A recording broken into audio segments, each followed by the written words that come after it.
Outdoors live from Mississippi. Give y'all time to let some folks join in. See if I can get chat pulled up down here.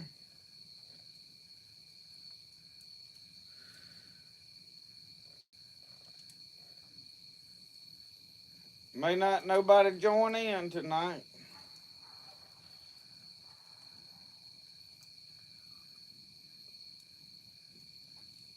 Ah.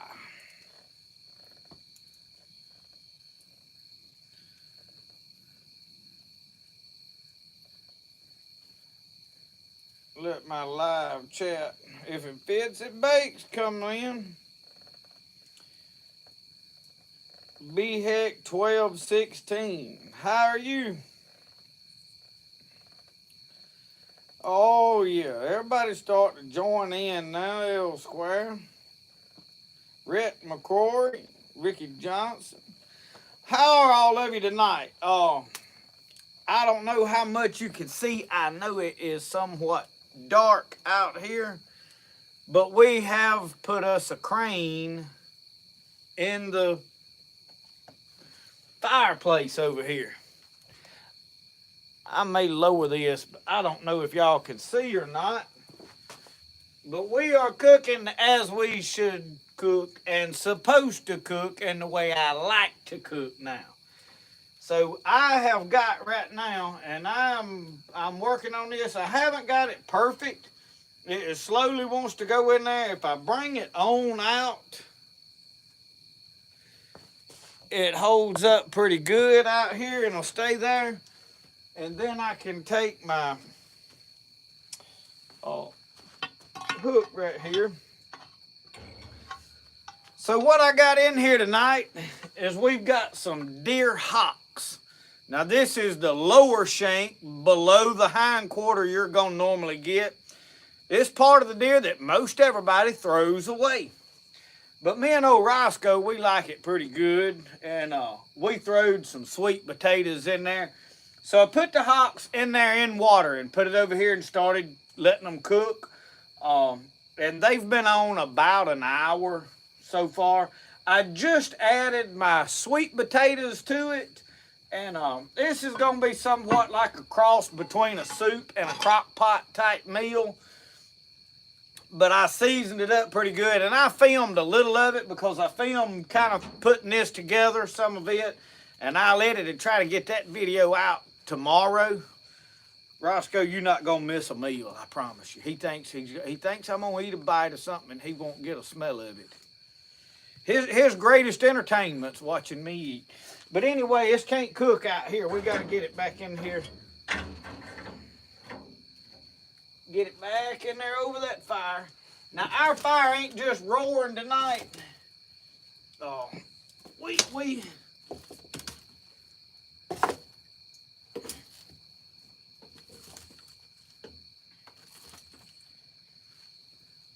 try to get it poked around there.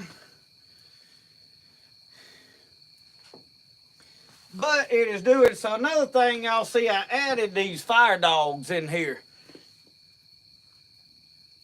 And I didn't probably get a good bed of coals before I went to piling wood on there, but it's been doing all right.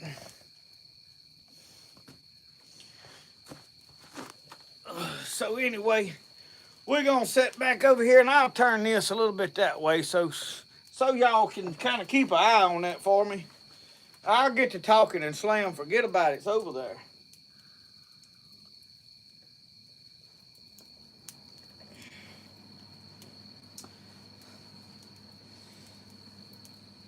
Barbara, okay, good to know. All I have to go on is these call signs. When we had CB radios, we called them handles. So that's kind of what I go with them.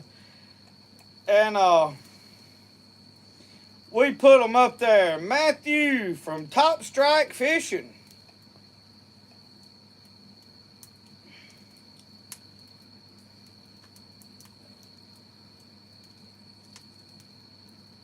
Rodney Dunaway said he's missed the last two due to putting deer meat in the freezer. Well, that is a good reason to be missing alive. Now, we'll cut you some slack on that.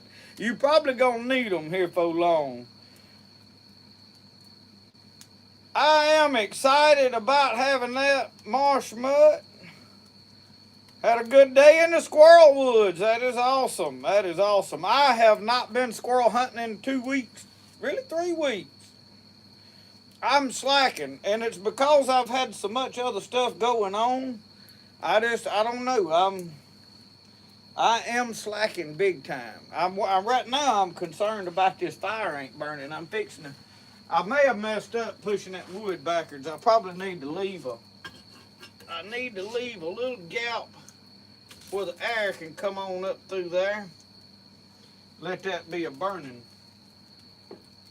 I get excited. I always be wanting to poke and prod in that fire, and I usually mess it up worse. But I ain't used to these fire dogs and this deal here, so. And another thing, that ground rain yesterday, we got about 1 inch of rain. So all of that ground under there is wet, so there's a lot of moisture, which also makes a lot more smoke. I'm fashionably wanting to build I want to put pavers under this patio, or this back porch, or whatever you call it, and then build my forevermore fireplace. But I imagine this is going to have to do for this winter. It's not completely airtight around there, so that's why it don't draft as good as it should. It's got a lot of cracks up at the top. But I can deal with it. It ain't no big deal. But we got it where we can cook now. That crane, the next meal, I'm probably going to take some of that canned deer meat that we just canned. I didn't film it for YouTube, but I did a reel. That meat, I was going to grind it up, but I wound up canning it because every time we tried to get beef fat or tallow from the grocery store, we'd call, oh, we ain't got none, or we done got rid of it, or they wouldn't put it up for us, so we smeared around, didn't get none, so I said, foot on it, let's just can it, I'll kill another. So I was looking a while ago, our youth gun season opens November the 9th, and then antlerless primitive weapon opens November the 11th. So we can take to the woods with a muzzle loader or the 45-70. I've got the shooting sticks made, so I'm going to try to do some shooting this coming week. I want to shoot my muzzle loader a couple of more times. I'm going to try a couple of different things and see if I can get it where I can tolerate it. If I can shoot 100 yards decently, consistently, I'm good to go. I think what I'm going to do is I'm going to push it up to about, I'm going to probably go up to 80 or 90 grains, possibly 100 grains of powder, and shoot it and see where we at. And if it don't do any better than it's going to do, I'm going to hang it on the wall, and we're going to pull the Buffalo Classic out. And I've got 45-70 rounds loaded with black powder, and that's what we're going to go to hunting with. I can hit with it. I have killed some good deer with that rifle. I killed one buck that I've got mounted with that rifle, but I'm mainly meat hunting right now. I would love to get all of my deer meat right now, and I may even bow hunt some more. Just because it's gun season don't mean that I don't enjoy taking the bow to the woods and hunting with it in places that I know I can get a good bow shot. Has a lot to do with the weather, of course. But we're going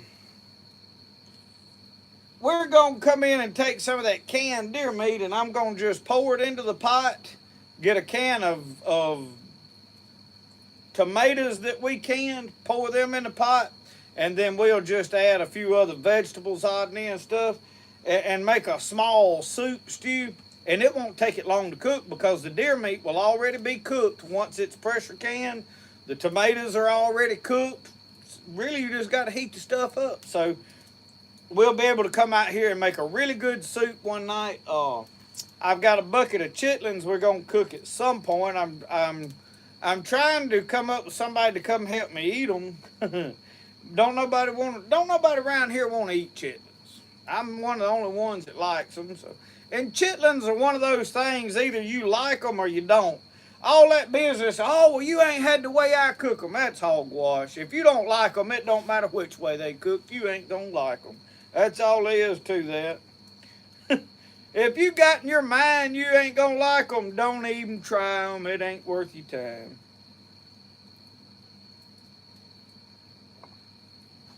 So anyway, let me go back up here. I wanted to check through some of this.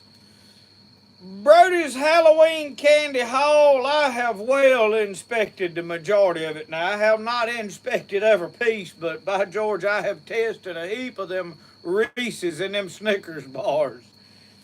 I got 2 packs of suckers that we bought to give out that we never gave out. So, we got enough candy to last us till next Halloween. Matthew said he finally made it to one of these lives. I'm glad you're here, brother. Deer burgers and french fries, said Jimmy Sullivan. Larry Alexander's here. Uncle Sasquatch, how are you tonight? You and Jake and the bird tuned in.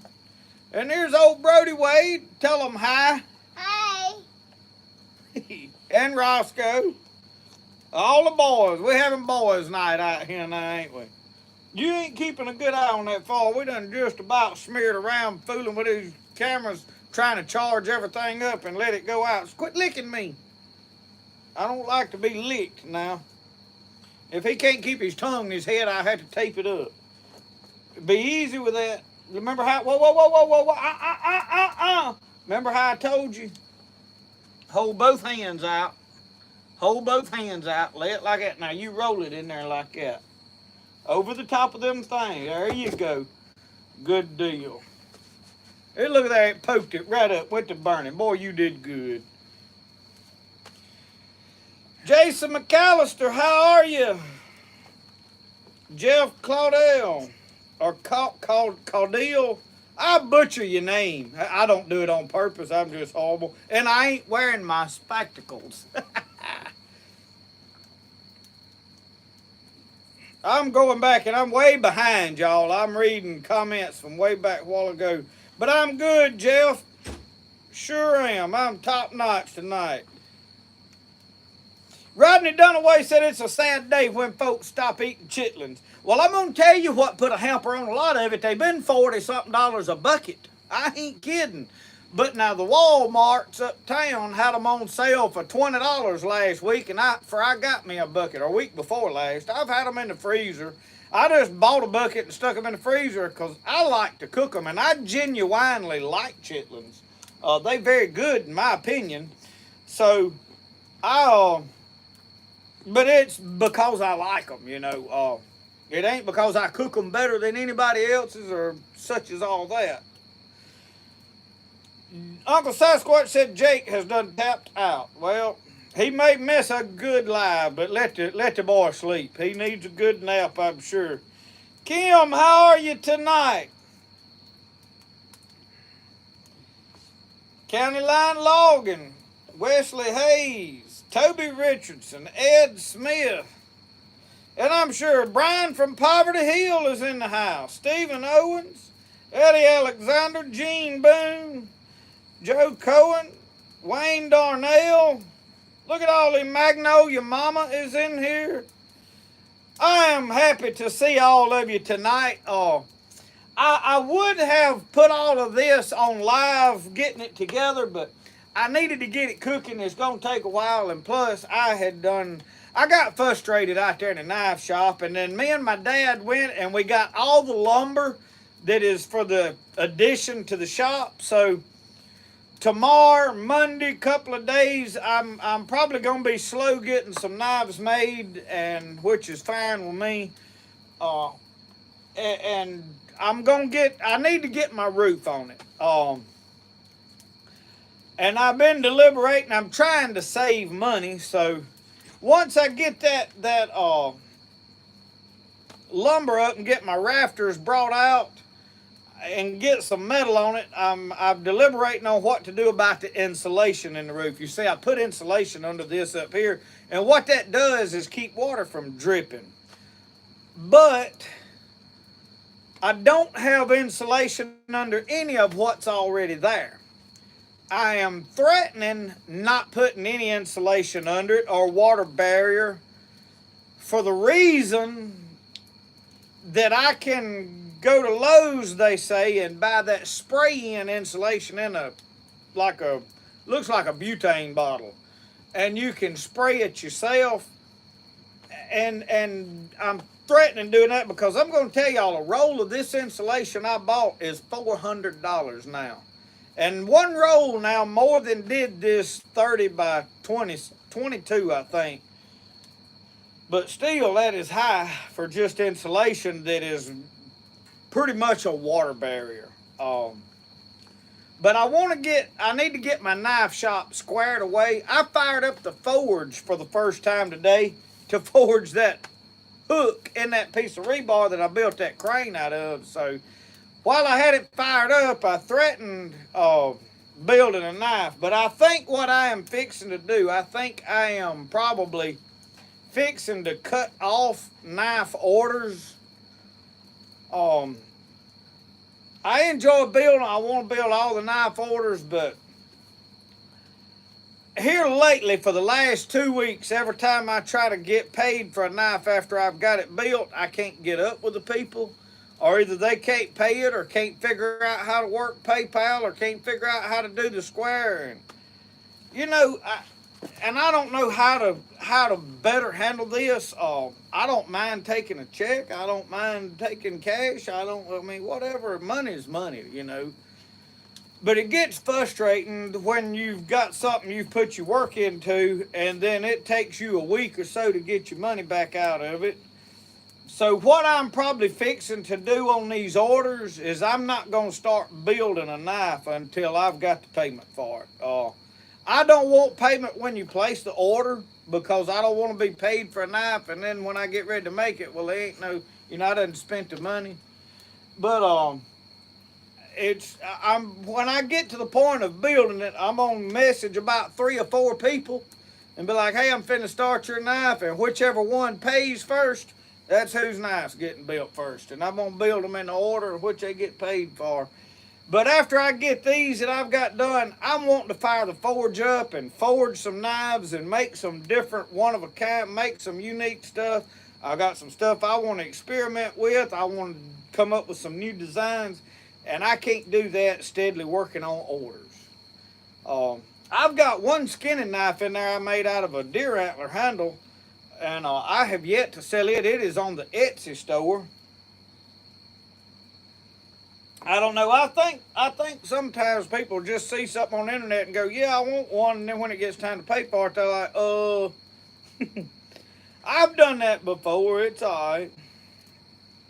Yeah, Poverty Hill, Brian, we got a good turnout tonight. There is quite a few folks in here already, and we just getting kicked off. Brian Hughes is here. Darlena.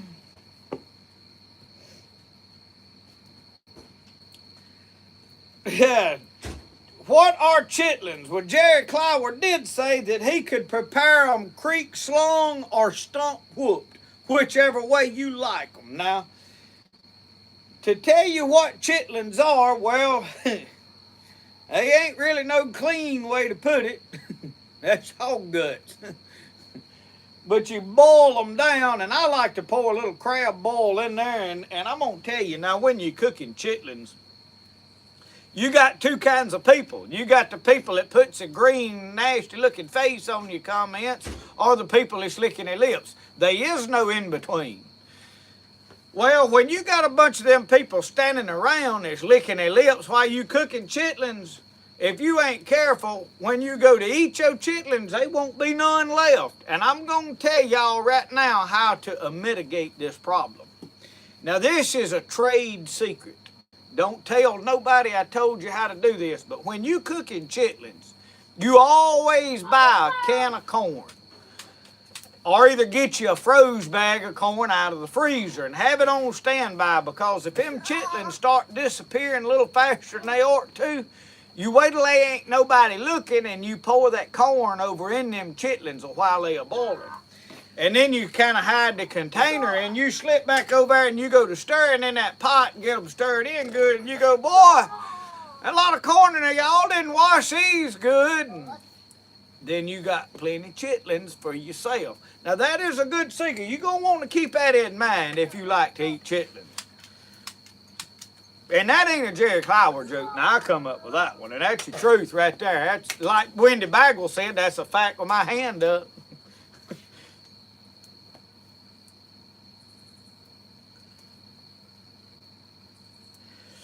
Yeah, Kim, that stuff when you, and you know, people see me selling a pile of knives.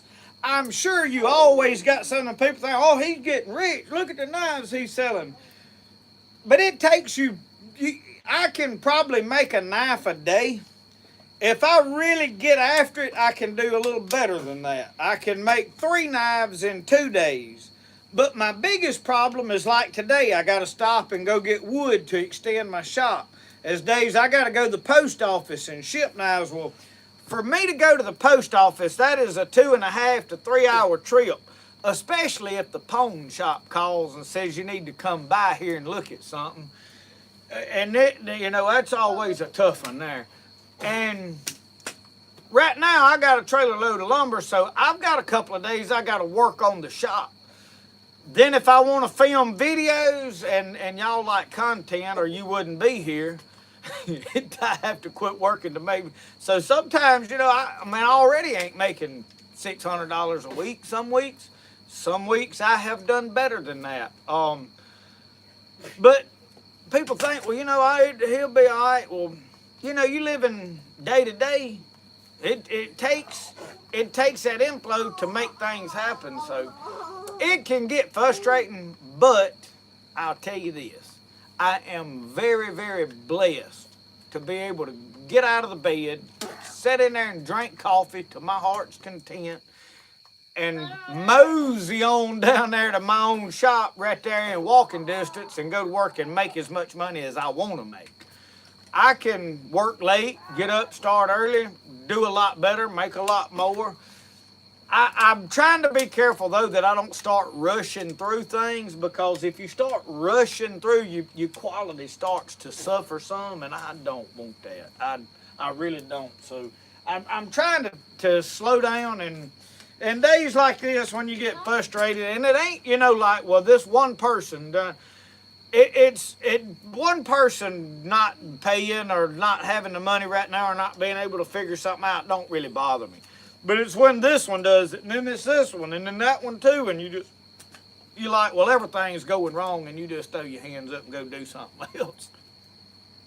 And I tell you what hurts too, when the fish go to biting, man, it's hard to work when the fish is biting. Your buddy calls and says, man, we just tore them up today, and you're like, man, I knew I should have went today.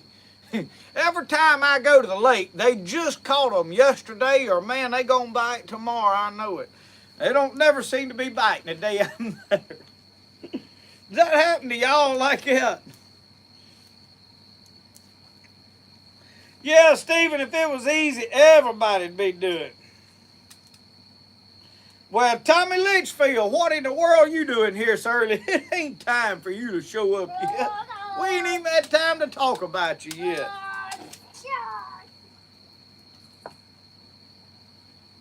Brian Baker in the house. Washburn Billy. He said he'd eat toenail clippings before chitlins. I don't blame you. It's like I said, you either like them or you don't. Yeah, Rodney Dunaway, we're going to have that Louisiana hot sauce on hand when we eating chitlins. And I like to smear them in a little ketchup. I don't have to have it, but it helps. Southern Illinois, Jared said his knife came in today. Chris is here. Said he finally got to catch a live. I tell y'all, I have moved them to Saturday because of stuff going on. Hey, Brody, quit hollering. Stuff going on, and now I got stuff going on Saturday, so tomorrow I need to study. I got a neighbor and pastor over here called me and said had some stuff going on, and he needed me to preach for him Sunday, so if I know I got to preach Sunday ahead of time, I try to take Saturday night that I get everything together and read my Bible and figure out what direction I'm going with that. So that is the reason we moved this tonight to Saturday night. Yeah, Stephen, the fire has done picked back up. There's one stick of wood there that has decided it's gonna burn all right. So I need to. Instead of letting it go out, I need to get over here and put one of these other ones kind of crossways in it and get it started burning. Is what I need to do. Oh, Brody's over there trying to get another stick of wood. Just wait, buddy. Well, come on, bring it. You done got it now. It's stuck. Well, pull it harder. You want to tell them what happened to us the other night when we like to got hurt out here? What? Well, put your wood on there first. No, don't throw it. Do it like I told you. There you go. That's good enough. Tell them what happened the other night we all got hurt out here. What? What? You can't remember? No. Y'all have y'all ever about got hurt canning deer meat? We was out here canning deer meat. I like to got bad hurt. No, didn't have nothing to do with the canner blowing up. I know what you're thinking. Slow down. Take your time. You're getting ahead of me. There was a trailer load of firewood been sitting over here. Brody, don't get no more wood right now. He's gonna have it. He'll have flames coming out the top of the chimney in a minute. But anyway, we decided that we was gonna unload that wood. Well, I had some big sticks, and I was throwing them over the side of the trailer there at the back corner, kind of where I can back a tractor up here, which I wound up busting them with a hand splitter, a lot of it, just because I wanted to. And I'm getting fat and I need to exercise. And I stepped over there and I had forgot that there was a rotten hole in that floor, and the board broke doing something. And they was 2x6s, it was treated 2x6s is what they was. And it got broke out with something. Well, we just laid a board over it for temporary means, and I forgot all about it. Well, it had pine straw done fell sitting down yonder. Covered that rotten board up. Well, when I go get it, I ain't thought no more about there's an old piece of OSB laying under there that's been soaking up water for a year. Well, I stepped right on that hole and my foot went right through it, and I had a stick of wood in my hand about that big. And the first thing that hit was this spot right here up the side of my arm, caught the corner of that trailer. And of course, I rolled all the way down that ramp. What? I'm going to tell them what happened to me. You tell them. I was like over on that side, and then I tripped and I fell down and got hurt when I had a piece of little wood in my hand. Yep, he had a stick of wood and he slipped on the ramp and fell and rolled down the ramp too. So then I woke up the next morning, I was out there making knives, and I walked in there and Michelle was in the pottery shop making pottery. I told her, my back is killing me. I don't know what in the world's wrong with it. She said, well, I man rolling down that trailer last night had something to do with it. And I said, yeah, most likely that's probably what done it. So for the last 2 mornings, I've had to get up and hit that wild lettuce tincture pretty good. And I'm going to tell you, the wild lettuce tincture works. That's the only way I've made it through the last 2 days. So if any of you is out there wondering about medicinal plants and the wild lettuce, don't put no more wood on there, son. You'll have our food boiling out the top of that cooker. I see it looks like a pressure cooker steaming out the side of it now. But that wild lettuce, and it don't make you feel like a pain pill does, where you feel crazy and your hair is itching, or either you just, over there drooling on yourself and silly stuff like that. You really don't even feel like you took nothing. You just realize a little bit, you know what, I ain't hurting no more. And that's what I like about wild lettuce. Now, I will tell you this, it's a rough dose going down. It's a stout swaller. But now, if you can tough it out, it'll work for you.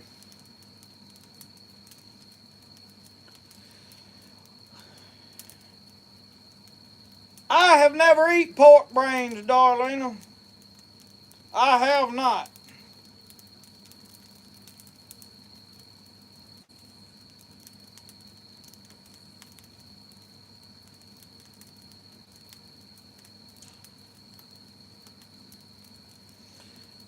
Joe and Kenneth Greenhall. Good to see y'all tonight. Yeah, Jeff, I hope I'll be all right in a day or two. DH said you like your chitlin stump whooped or creek slung. I'll take them either way. Creek slung's probably better. Most of our stumps is full of pine bark around here.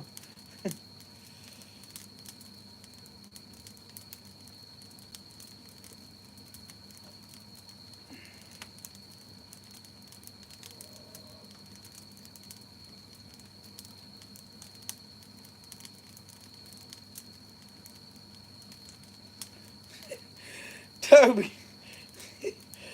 Oh, Tommy Litchfield is something else now. Toby said he needed a good neck knife. Well, Tommy Litchfield's, I gotta read this. He said, you can have them neck knives. Said, last time I used one, I cut my head slam off. They reattached it, but I almost suffocated since they put my head in a Ziploc bag full of ice. He said, not only was it hard to breathe, but my head almost froze to death. Y'all, you can't make this kind of stuff up. Only Tommy can.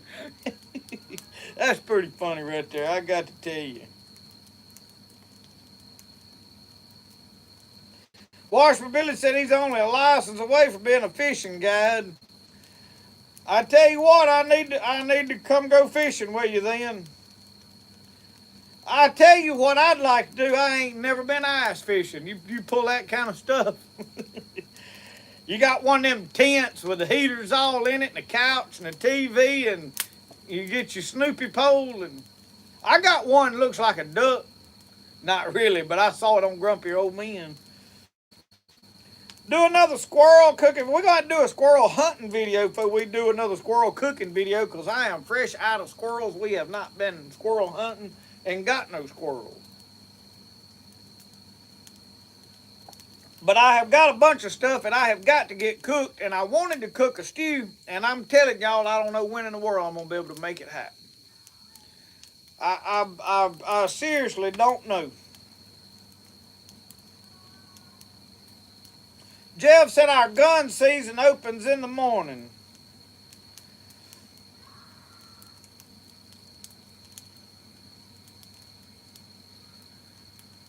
I'll gladly pay you Tuesday for a knife today. Yeah. Yeah, I heard that on a movie somewhere.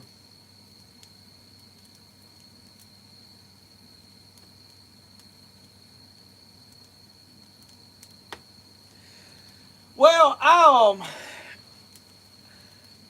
am not really ready for deer season to open up. And the reason is it's hard for me to deer hunt when it is warm weather. Now, y'all see I got a fire going, but now it is really not cold enough to need a fire. I just, out here with it wide open, I can manage to have one, but it's 70-something, 75, nearly 80 degrees right now. It has been in the upper 80s today. And this kind of weather is not conducive to me to want to go deer hunting. I like to be able to go put on my jacket and be like, okay, I'm ready to go deer hunting. So I just completely lose the mood for it whenever the weather's like it is right now.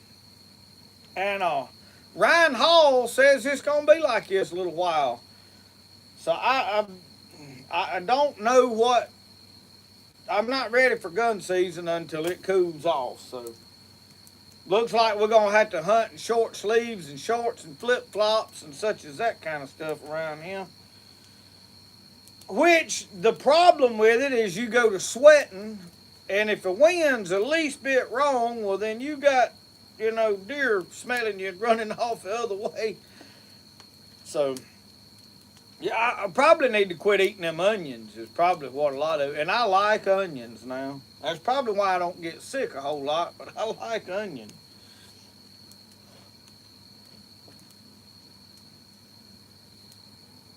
Steelhead and salmon. Well, if I ever get up that way, I would love to make all that happen. My biggest problem is by the time I take off work long enough to go somewhere and do something like that, I'm so broke from not working I can't afford the gas to go. Y'all know how that works. One day I'm gonna be rich and famous and not have to work, and I'll come go fishing with you. That won't never happen.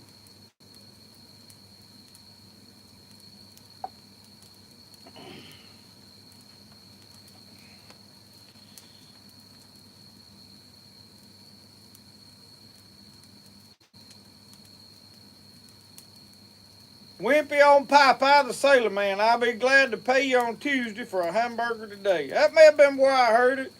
I knew I had heard it. I just couldn't. I knew it was probably on TV. Stephen Owens, one day I remember shooting fireworks on New Year's. No, it was Christmas Eve. I do more fireworks shooting on Christmas Eve than I do New Year's because, as a tradition at my grandpa's, we just as kids always shot firecrackers on Christmas Eve because up at grandpa's we didn't all get presents. You know, there was a whole bunch of us grandyoungins, and our enjoyment was shooting firecrackers. So that's what we done. Well, I was out here shooting them one time. I remember I had a pair of shorts on and a brand new pair of Ariat boots I got. I had my feet shoved off in them with a tag a flopping, and a t-shirt with the sleeves ripped out of it.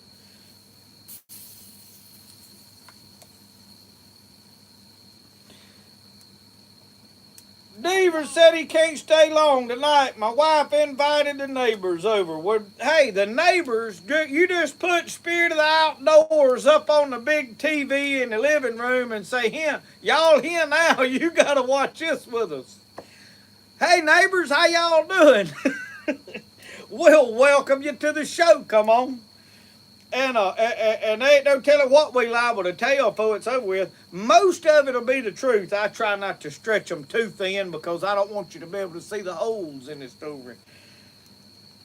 Salt said, what you cooking? We have got deer hocks, we call them in there. This is the part of the deer most everybody throws away. It's below the front shoulder, below the hind quarter, you know, right above the foot.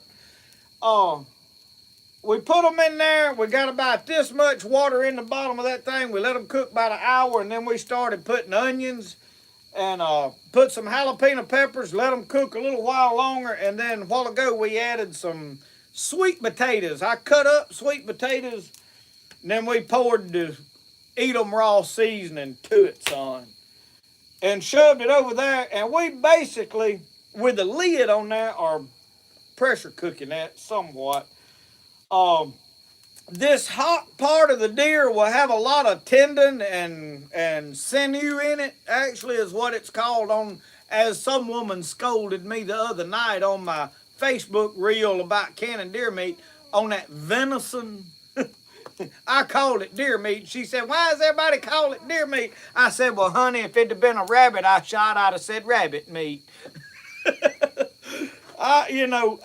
You can't make this stuff up. I can't believe people can't think. I told some old boy something about some deer horns, and he said deer don't have horns, they have antlers. I said, well, if you too stupid to figure out what I'm talking about, explaining this any further probably ain't gonna help you none. You know, them kind of technical people do. I ain't got nothing for them. If I tell you a snake's poisonous and you want to argue about its venomous, I'm done with you already, and I done deemed you too ignorant to figure out what conversation is. But that's all right. Them kind of people get to breathe there too, and they let them vote. Deaver said taking Matthew's crossbow out for a test drive about 5 a.m. Well, with a crossbow, if you got a good light, you can take it a little earlier than that, probably, and be a little more successful.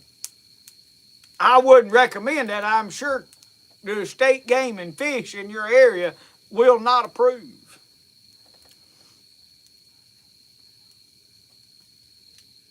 A double dose, Joe said, of the Spirit of the Outdoors. He's watching on TV and the phone. That gives me 2 views. Hit like on both of them. That way more folks will get to see it. I tell y'all what puts me out, y'all. I pulled up a channel. I ain't gonna call the name of the channel. Old boy makes decent videos. I ain't no real big fan of him, but he does all right. He's got 27 videos on his channel. He's already at 130 something thousand subscribers. I said, my Lord, here I am trying to kill myself. I think I put out too much content. I think it'd do better if I'd just make about one video every other week. I think I'd do better.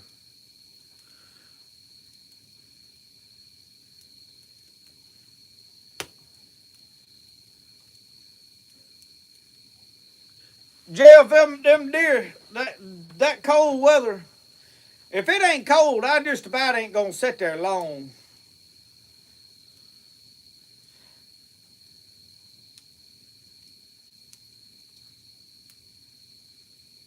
Jerome Williams said, I can remember shooting bottle rockets at my brother and got hit in the eye. Ain't no fun spending Christmas in the hospital when you're a kid.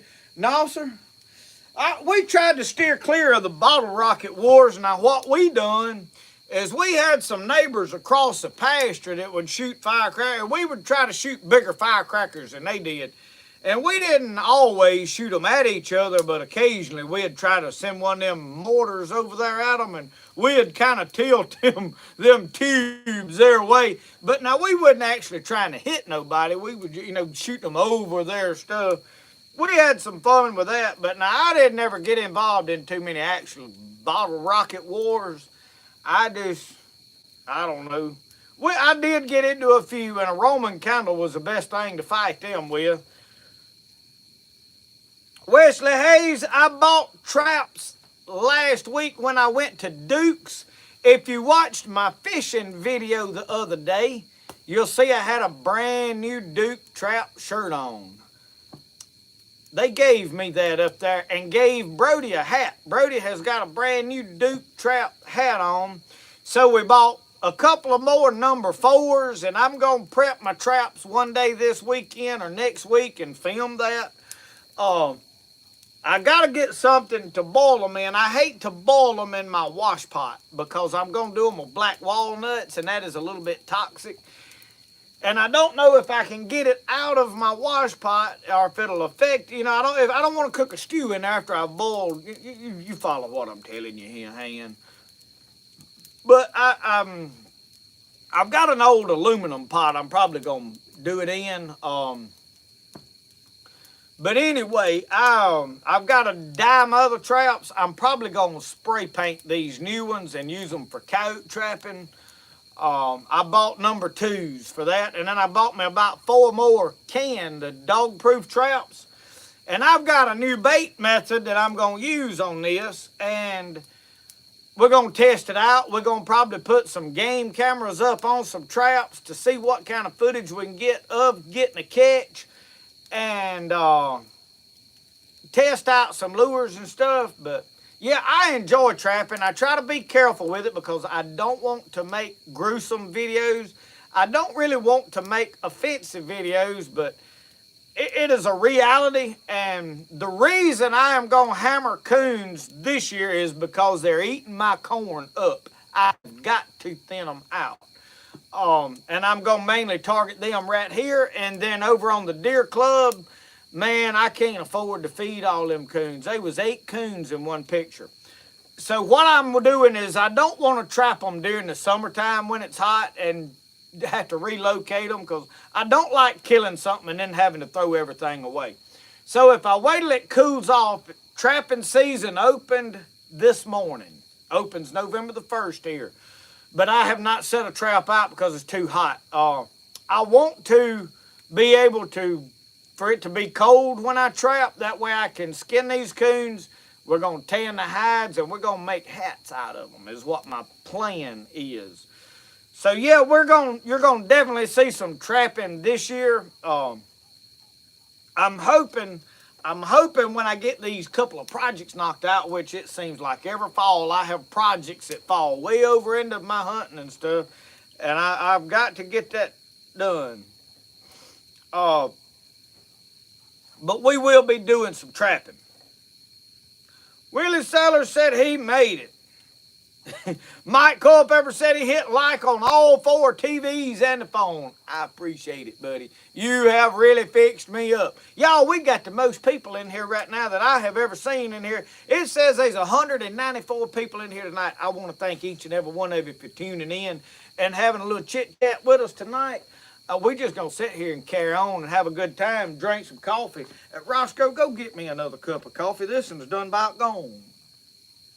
I saw a dog go to the refrigerator and get a man a beer out of it one day. Surely if a dog will bring a fella a beer, I could get a good cup of hot coffee. You gonna get me some, he ain't gonna do it. You know, I bet that fella lied to us on that TV. Anyway.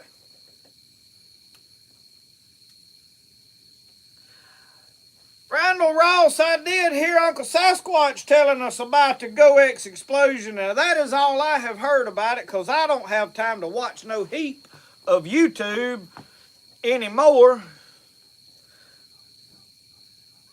There's 3 Uncle Sasquatch, 3 people. I saw it too on your channel.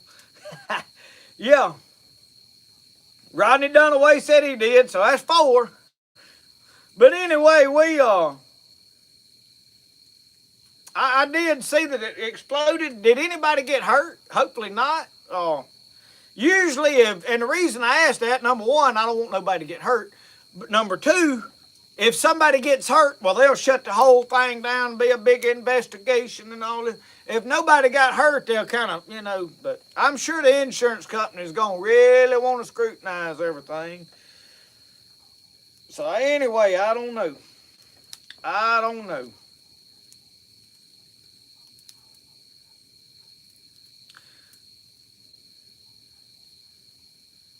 I'm going to tell you, it's going to get to where we've got to learn to make our own powder. Now, I know how, I just ain't good at it. Does that make sense for you? In other words, I know the ingredients and I know the method, but it's kind of like primitive fire. You can watch an old boy over here on YouTube around Ohio somewhere, and he'll make a primitive fire, a bow drill, a flint and steel and all this. And man, it looks easy. You go, okay, I know what to do. And you can know everything to use and what all stuff you got to have, but then when you start actually trying to do it yourself, it's almost near impossible. I mean, really. I can do it now. I'm going to tell y'all, it took me several tries before I got it figured out. And I'll tell y'all what I did. I had a stick, and I was trying to spin it in this board and trying to make it heat up. And finally, I just chucked it up in my drill. I put a screw in the end of it, I drove a nail in there and cut the head off, I think. And I chucked that joker up in my drill, and I bared down on it, and I had smoke going everywhere, and it wouldn't make a coal to save my life. But I finally figured it out, and once I figured it out, I was like, I'm going to tell y'all the best thing that I have personally used is a goldenrod shaft. It's soft enough that it'll make dust, and you can hand drill that joker. Bow drilling it is a little finicky because it's usually a small diameter, and your string will pinch on it, so you got to be careful with that. But that's kind of how making black powder is. You can know the ingredients, and you can get it to where it'll burn, but to make it shoot good in a rifle is a little bit tricky.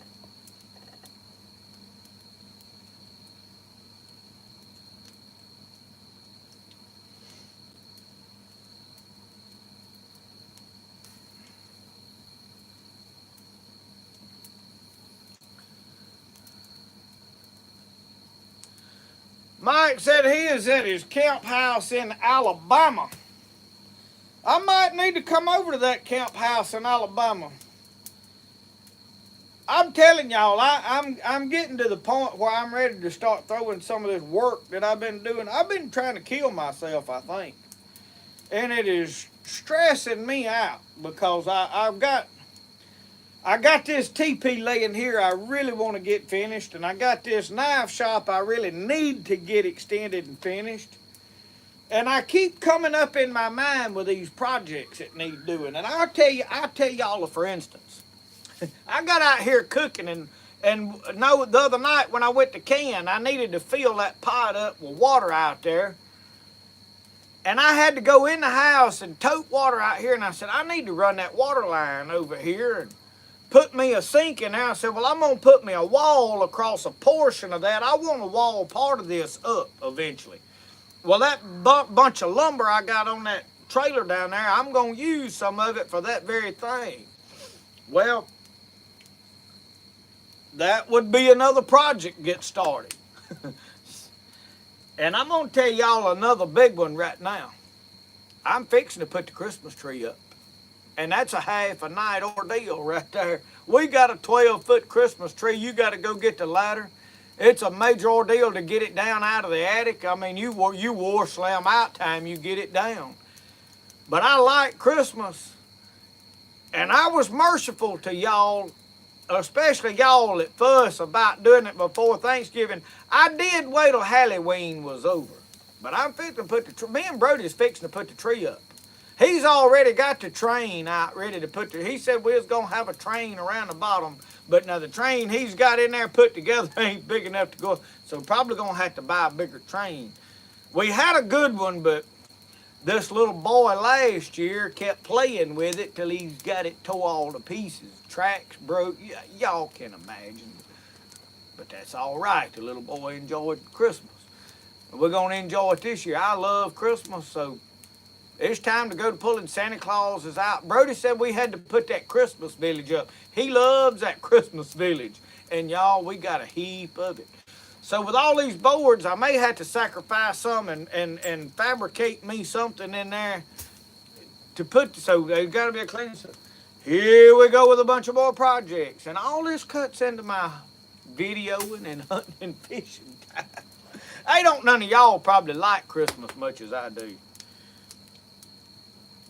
Jeff, you wouldn't believe this, but we do have one tree that's still up. It's up there on that balcony upstairs.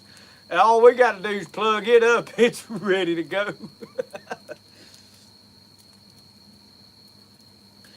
Uncle Sasquatch, you know, we probably do need to check on that pot right there. Let's turn the camera. I'm going to bring y'all over here and let y'all really get where y'all can see over here. I know y'all like to look, don't you? Let's look and see what's going on up in there.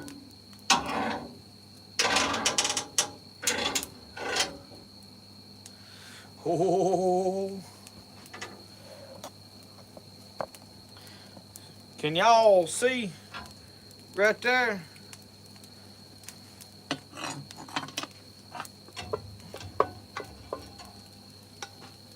Yeah, Uncle Sasquatch, there's a little water in there. It ain't much.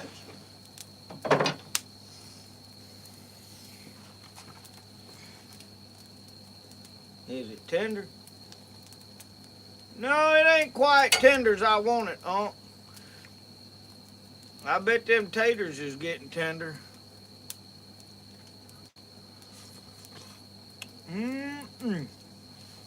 Put the lid on that. Let it pressure cook some more. Y'all think we ought to add some more water or just let it cook? Let's just let it cook. We may add some water here.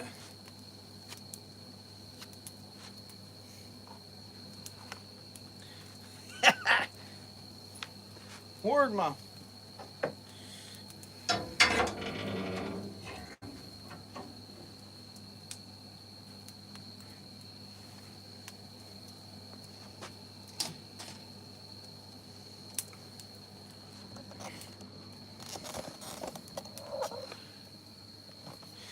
Well, y'all look, I'm fixing to go in here and fill my coffee cup up right quick. Y'all keep an eye on that fire for me right there for a few minutes. I'll be right back.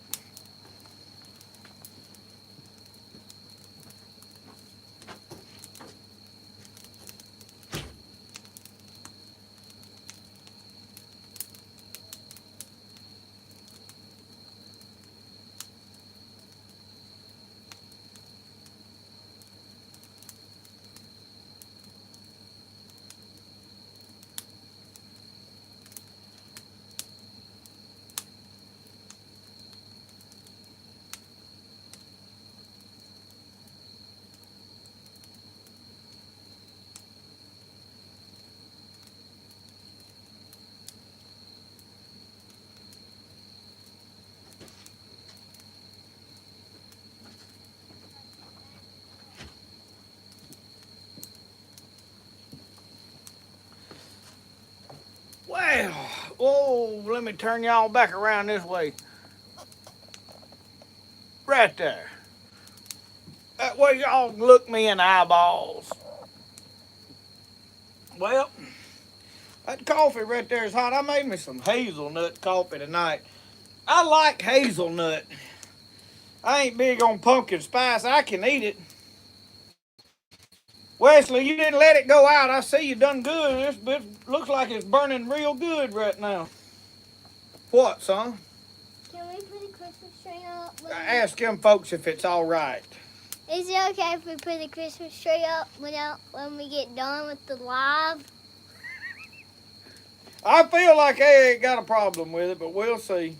Okay. There'll probably be one that tell us we need to wait till after Thanksgiving. That ain't happening, is it?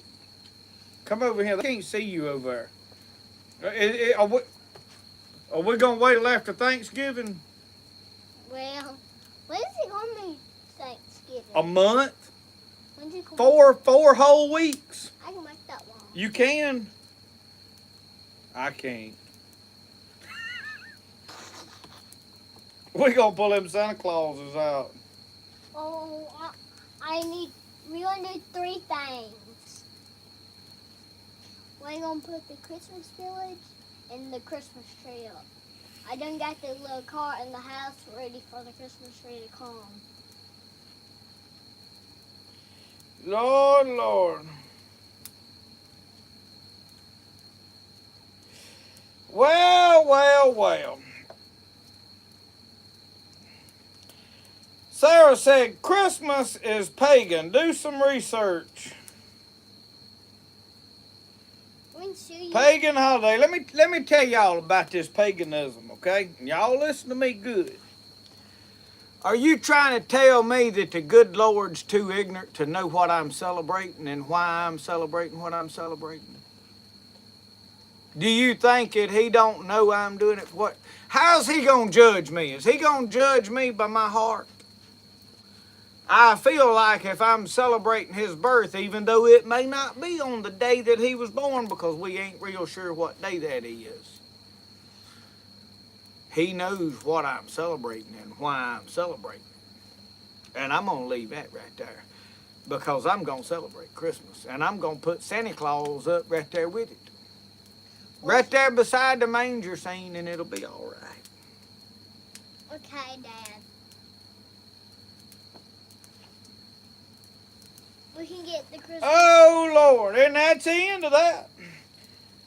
That coffee cup must have a hole in it. You know, this coffee cup has got a hole in it. I looked for it. I said, I believe there's a hole in it, and I found it. It's right there in the top. What are you over there doing, boy? Get out of that smoke. You're going to smell like a campfire.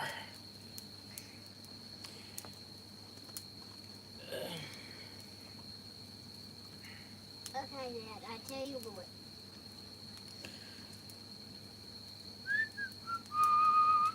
I got the Christmas, but one thing. If we can find, well, we can still use that other Christmas train. Solved. Do what now? We can use that other Christmas train. It's not Lego. It ain't Lego? We just have to charge it. Yeah, we're gonna celebrate Christmas right here, ain't we? Them folks that don't like Christmas, they just go on and tough it out, can't they? Well, the end of the train where the captain drives on the back of the train where the captain drives the train out, that's broken. So we're gonna have to tie a rope to it. We're gonna have to tie a rope to all of it. Yeah, and just pull it by hand. All right. And we're gonna have to fix the Christmas track. All right. Then, well, I tell you what you better do. You better go get a stick of wood and put on that fire. It looks like it's burning it up pretty good right now.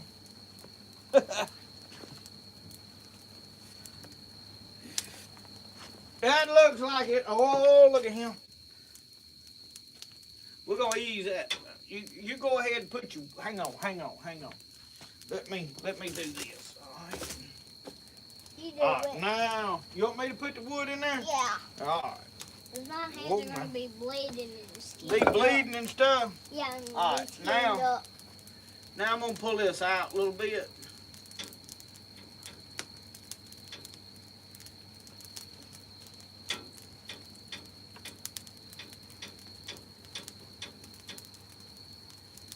All right, you in my chair. You in my chair. Stevens, no, she didn't run off. I shut her up. That's what I done.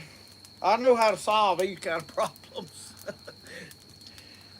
Oh Lord.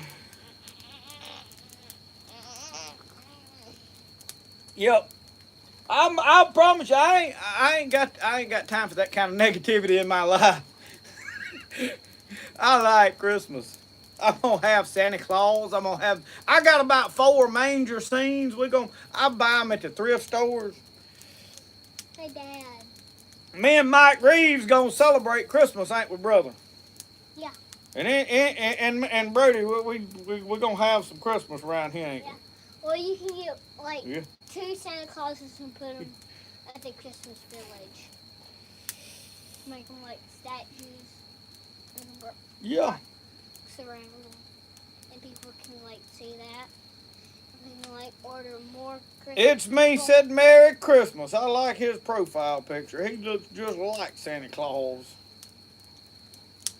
Oh yeah, me and this boy right here, Stephen, we fixing to put the tree up. We're going to do it after we get through the live. We're going to do that. After Thanksgiving, well, we just going to put the tree up and the Christmas village up after Thanksgiving. We're not gonna wait till after Thanksgiving, are we? No, we're gonna celebrate Yeah. it. We're going to wait after Thanksgiving when it's You gonna wait till after Thanksgiving and then put the tree up? Mm-mm. We're just going to wait the tree up. Yeah. And when it's Thanksgiving, when Thanksgiving's over, we can like still have it up so Santa Claus can still put up. They can't see you. You gonna have to get over here somewhere because you are talking and they can't see you at all. And we can so Santa Claus and y'all can put presents under the tree. Yeah. You know what else I'm gonna get? You know that motion control Godzilla? I want that. And you know another one of those fire sets at freight tanks? I want that for Christmas. Okay. Well, look. Let me talk to these folks now. You. Toby Richardson said, "So what's the spread looking like for Thanksgiving?" You know, I really don't know. One year I cooked a beaver. I usually always cook a turkey. I don't think I did last year. So I don't know exactly what all we're gonna cook. It has to get closer to the end for me. I'm not good at making long distance plans. If I make plans way ahead of time, it seems like I always change and I wind up disappointed. So I don't do it. Probably about a week or so ahead of time, I'll start thinking about it. But now, things will be a lot different this year. My wife's grandmother, we used to always go over there and celebrate with them. She passed this past year. So we'll have a thing usually in the daytime around lunch with my mom and dad and that side of the family. And then I don't know exactly what dates we'll do what. We alternate a little bit on my wife's side of the family because of her sister being in Texas, and they have to figure out when they can all get off work and get in and plan around her husband's family over there. So we do some juggling there because with us, it don't matter with us which day we do what. So what you need now? Nan is feeling sick because we need to pray for her. Okay, we'll do that. We went over there and she's on the couch sleeping, watching the news. Uncle Sasquatch, you putting the chicken to bed? independent thinker, I'm going to tell you, I don't really put my tree up for other people. He said he's living alone is kind of pointless. I like to put the tree up because it makes me happy. And that's why I do it. What it means and what it celebrates is one thing. But I just, as a kid, I liked Christmas. And it makes me happy. And that's why I do it. And it brings me a lot of joy. I like the lights. I like the Santa Clauses. I like all that stuff. As far as getting into what you're celebrating, that's something that's in your heart, that's between you and the Lord. I'll say it like this. If you feel convicted about something, you need to steer clear of it. And I have prayed about it, and I try to be sensitive to the Holy Ghost, and I am in most things, and God has not convicted my heart about stuff for Christmas. I'll say this about Halloween. We go dress for Halloween and put costumes on and give out candy and create a safe place for kids to come get candy. We don't dress up in horror and ghoul and death and morbid looking stuff and ghosts and creatures. And you know, I dressed up. We did Jurassic Park, and it's just stuff that Brody likes. They dressed up like cartoon characters. They, you know, fun stuff. But it's a lot to do with what's in your heart. So, you know, if you taking Halloween and you're celebrating death and scaring and being all blood and guts and gore, then you know you might be celebrating something else. So that's my viewpoint on it. But to say that I'm doing Christmas just because I'm celebrating this day that Jesus was born and it. No, I'm doing it more because it makes me happy. And yes, my Savior was born. And I'm going to tell you this. I'll explain it like this. For a lot of years when I was not living right, when I was an alcoholic, I did not care a thing about Christmas.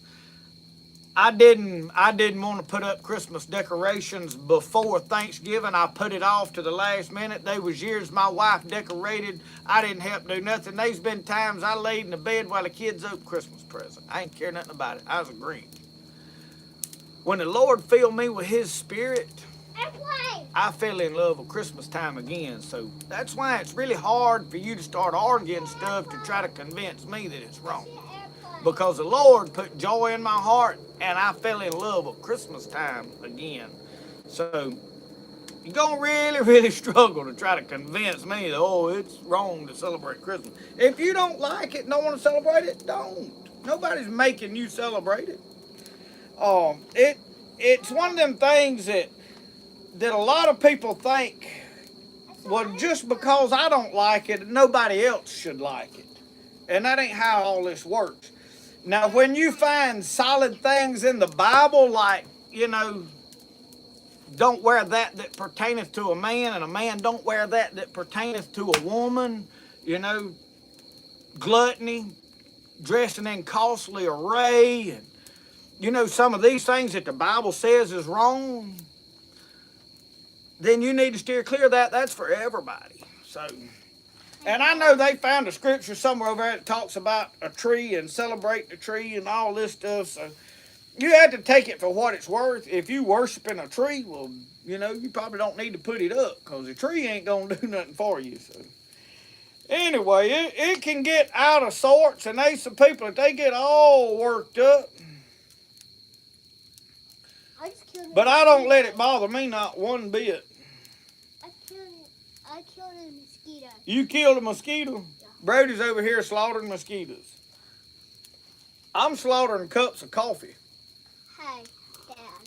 You know my best thing about Christmas is opening presents? You like opening presents? I think every little boy about your size likes that the best. Yeah. And you know, well, I want 13 of the fire sets. Okay. Well, look, you about got enough stuff. The last thing you need is more stuff. More Lego fire sets at Frank Tank's. Hey, I'm gonna tell y'all. Y'all think it's gonna be tough getting down this chimney. The one that Santa Claus really has a struggle with is that 6x6 piece of steel pipe that's coming out the back wall over yonder. The one that goes in the house, where it makes that hard 90 degrees and goes in there. Boy, he got a tough time there.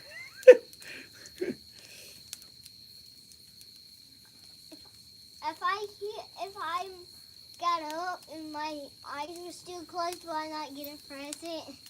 I don't think I will. It's only like 13 o'clock in the morning.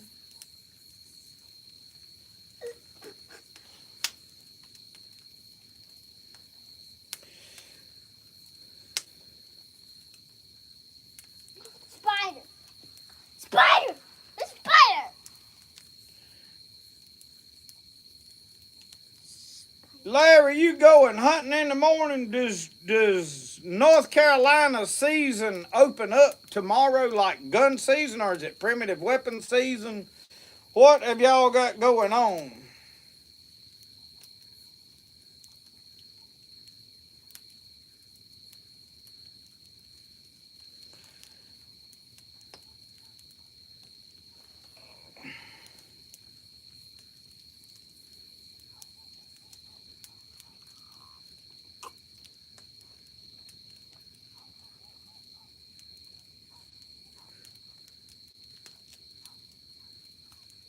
Martin Melzer said the scariest Halloween costume he ever saw was a fellow dressed in a three-piece suit, and he was passing out business cards that said IRS on them.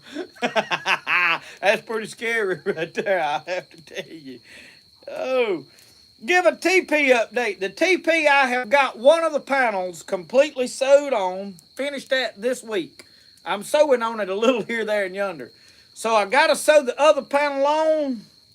And then we got to make all the holes for the lacing pins. And that is the task that is really daunting. I'm going to tell y'all where I'm at. B and I've got double panels on either side. I'm thinking about just poking a hole in there and putting the pins and not reinforce. I was going to hand sew around every one of them to try to make them where they didn't rip or tear and all that.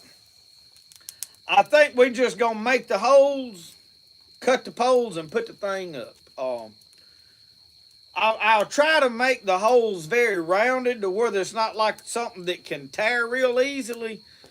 And we'll just see how it goes. If they start ripping and tearing, we can fix the thing. We can sew them up then. But if I keep diddling around with it, we ain't never gonna get to film using it and doing nothing. So I think this week I can, and possibly tomorrow or Sunday or whenever, I can get the other panels sewed on there. And from there, we'll get all the poles cut and we'll erect that thing. So it's possible, not promising you because I've got a knife shop I got to work on. If I focused on it, it's possible we could put the thing up by the end of next week. We'll just have to see. And I really want it up. I want to put it up right out here somewhere just to where we can build a fire and make videos around it and all such as that. I'm going to poke this back over there. That thing was burning pretty good a while ago when I backed it back out. But I want to let it get hot enough in there that gets tender, tender, tender.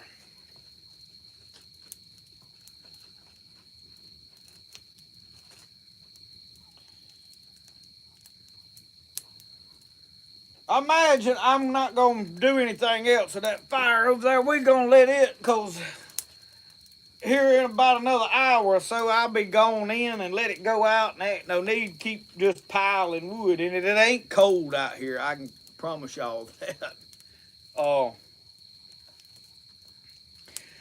Rodney Dunaway asked if I got the Bronco going yet. No, the band has not touched the Bronco. I went by there this week, looked at it. We're going to have to go over there and load that up and catch somebody else and get them to fix it. Roscoe has opened the door and went on in. He's had enough. I guess a man, he's probably like me with the knives. He's got more work than he can do. And if you ain't got time to wait on him, you can come get it and carry it. So my problem is I got to go over there and hook a chain to it and drag it somewhere, which is not ideal, but I imagine that's probably what's going to have to happen if I get it fixed. Right now, though, I got money going another direction. What are you doing, son? He's over there making Rex. What part of Texas you got kinfolks? They're in Orange, Texas. They really bordering Louisiana, but Michelle's sister is in Orange, Texas.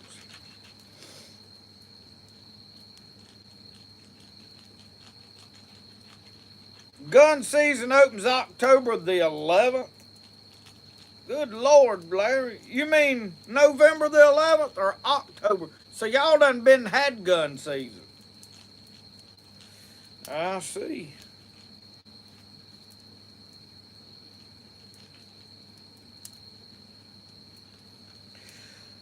Papa D, I was under the impression that in Alabama, which this was several years ago when I talked to people that lived in Alabama, they said that one season opened in Alabama, it didn't close. It just stayed open and you could hunt till the end of season. But now, obviously, according to you, all that has changed. I don't know.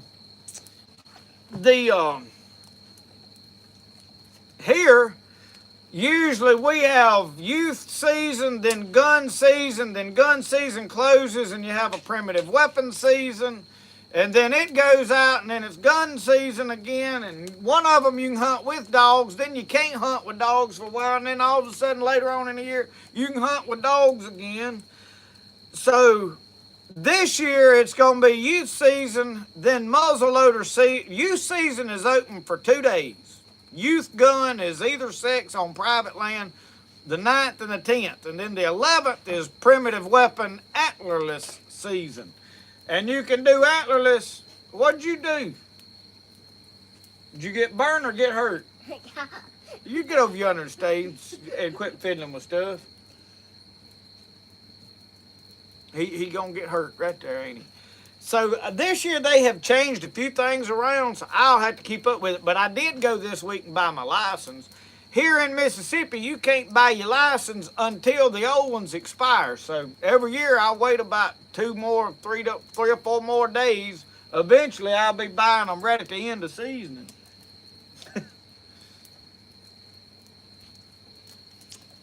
What I need to do is, I don't know if it's worth it at my age or not to buy a lifetime license. When he gets to where he can, I'll probably buy him a lifetime license and be done with it. I think it'd be well worth the money. But at my age, it's kind of hit or miss, because the problem is it don't cover everything I do. And if I bought a lifetime license, then when I go to get my trapping and my other, then I'd be forgot. So it's probably better that I just keep doing the way I'm doing.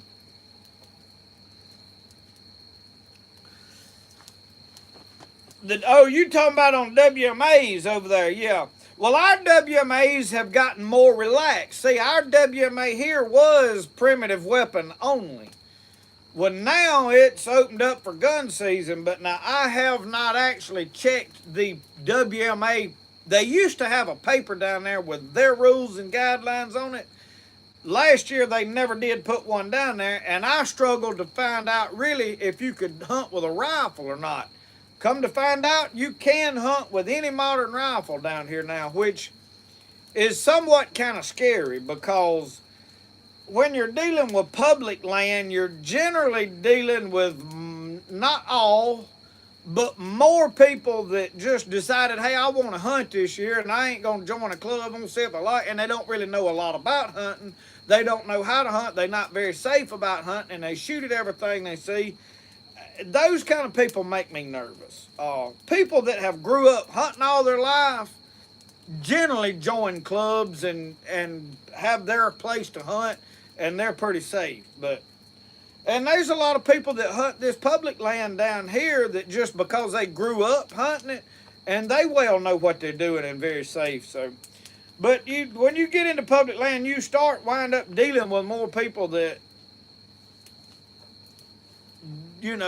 kind of iffy on their safety stuff. And like I have said in other videos, I ain't really big on safety equipment like orange. I'm more about common sense and mind what you're doing, and you know. But that's I don't get to decide how everybody else does.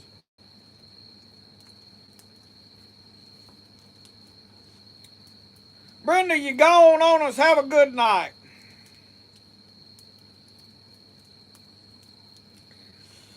Independent thinker, I'm trying this year to get all the meat that I need. I need at least 4 deer. I'm shooting for, I want 4 does before I relax and go, okay, I'm just going to kind of horn hunt, I guess you'd call it. And really for me, I'm probably going to do more videoing and taking pictures of deer unless there's just a show enough wall hanger comes out. I it my reason for deer hunting is not, hey, I got to kill a trophy buck so I can brag about it. If I could film the deer, I'd be more happy. Brody's not yet to the age of really killing a giant buck himself. I mean, he's really not yet ready to shoot a rifle. So letting him shoot one's really not in the plans yet. It's about taking him and letting him see deer and get into the spirit of the deer and all this and understand why we're doing what we're doing. But I'm going to tell y'all, it's like this spot right over here. I like to eat deer now. I don't have no problem eating deer meat. Ricky Johnson said he liked that shirt Brody had on. Stand still. We'll read it to everybody. His aunt, or well, actually, my Aunt Judy, I think, brought him this shirt. Didn't Aunt Judy give you this shirt? Yeah. It says fishing poles and hunting gear. Dreams of bass and big old deer. What's it say on the front? Backwoods born and raised. That shirt fits him. His aunt gave that to him, and she said, I want to see that shirt in the video. And we really ain't made that happen yet, but we got it in alive tonight. Aunt Judy gave you that, didn't she? Yeah. I like this shirt. I think I'm going to wear it forever. John Thomas said he's not a big fan of orange. He thinks it's a Tennessee conspiracy to just try to get everybody to wear orange. You know?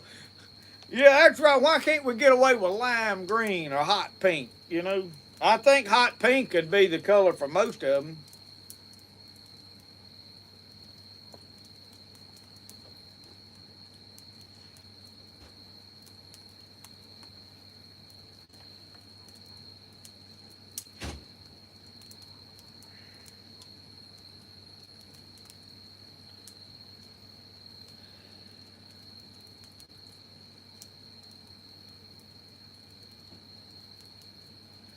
Larry said the camaraderie. Yeah, I enjoy the getting together, which that's what I like about sitting out here doing these lives on Friday nights or Saturday nights or whatever night we wind up doing them on. It's about sitting here having a cup of coffee and chit-chatting about deer hunting and trapping and the good Lord and whatever we decide to talk, cooking and eating. And my cooking is not something that I think, hey, I'm a better cook than everybody else and my food's better than everybody else. But I just like wild game. There's a lot of it that my wife, she don't care nothing about. Like squirrels, my wife ain't gonna hardly eat no squirrels. Now, Lissy will kind of eat and try more stuff than Michelle, but and he'll eat most wild game. Brody'd rather have wild game than he had like pork chops and all the, he likes pizza. If we're going to have something that ain't wild game, it's pizza. But now, he'll usually eat deer meat, and the other night, I cut up the inside loins when I was going to can that meat, and I put that other Dutch oven over yonder on that cooker, and I put them habanero peppers. I keep showing them peppers, and people think, oh, them's hot. The habanero is not hot at all. And I've cooked with them, and they taste a lot like a habanero, but they don't have no heat. So somebody bred them for that reason, and they are delicious. And they flavored that deer meat really good. So I I've got to do some more cooking with them. I want to pickle some of them, so I got to do that. I'm probably gonna do a pickling video here pretty quick. I keep putting it off because I got a bunch of sausage. I want to do some pickled spicy sausage, and I hadn't made none of this happen yet.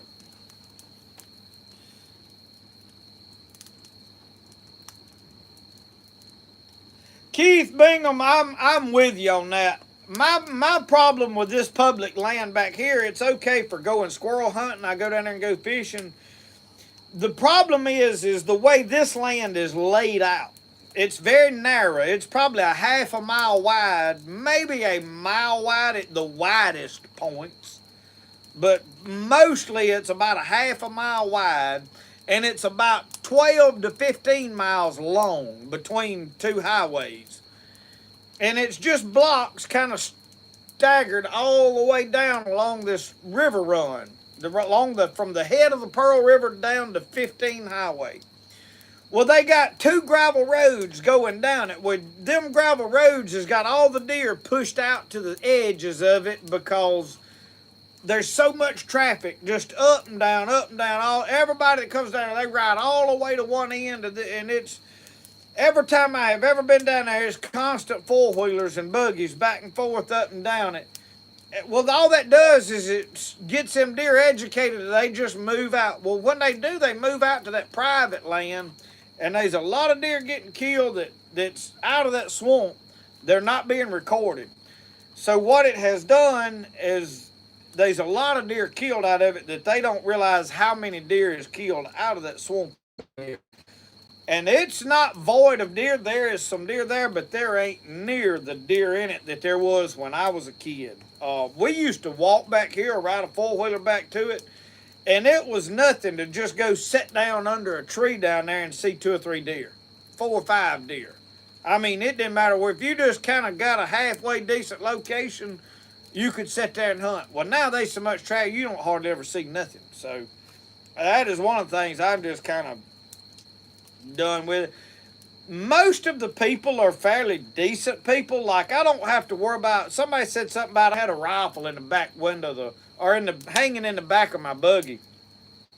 I've never had anything stolen down here. I've never had anybody mess with my stuff.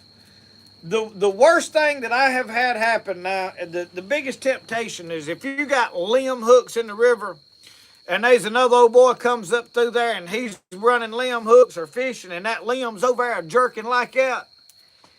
That temptation is very hard for some people to resist. And I have had some fish took off my hooks that I just knew happened, and some of them I knew who done it. So,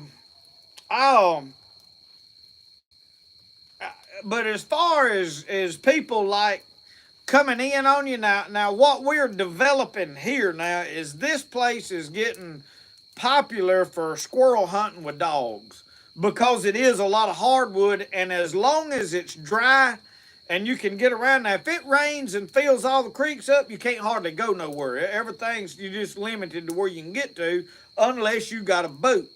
And then, even then, you just got small blocks here and there because everything, there's little creeks that run everywhere and sloughs. And when they get full of water, where you just can't walk around and go everywhere. So it kind of limits it then, but it's hard to deer hunt because somebody will come up on you squirrel hunting, walking their dog, because there's so many roads down there, there's nowhere to get that's isolated. So those are the struggles with this place. But it's still a beautiful swamp. I love that swamp. And I enjoy going down there and hunting some just because I like it. And when I can take the canoe down there and just paddle around in the canoe, I enjoy doing that. And last year it stayed dry too long. For way over in the year, I couldn't get the buggy or get the canoe in there. I had buggy problems last year, and I'm getting buggy problems again this year.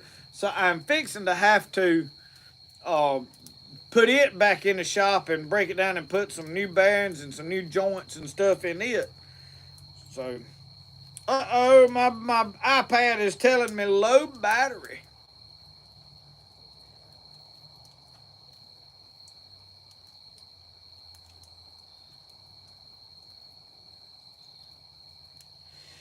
Miss Jenny Bear, how are you tonight? David Russian. Yes, right now, David, it says there's 210 watching right now. That is about the best that we've ever done tonight. Oh,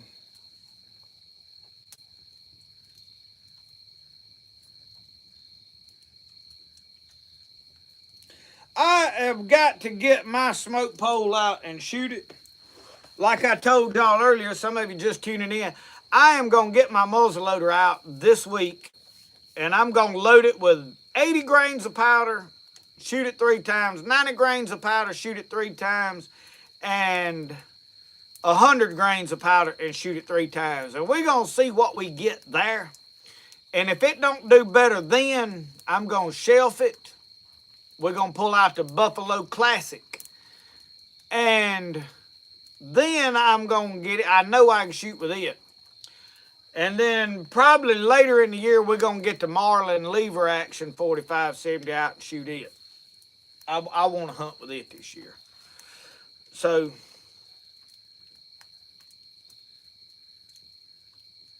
Tommy said they all knew we was cooking deer meat. And I'm going to tell you, the attraction of that pot right there hanging over there, that appeals to me. I like it. Look at it. That is how a Dutch oven was meant to be cooked. There'll be a lot of stuff cooked just like that right there. I'm going to put another stick of wood on there, I believe.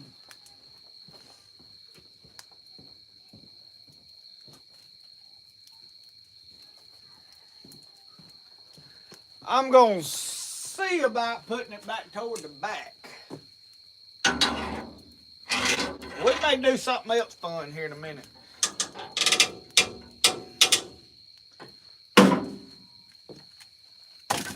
Oh, yeah.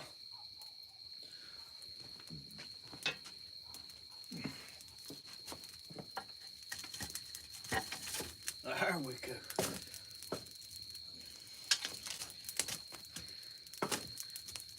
Yeah, look at that.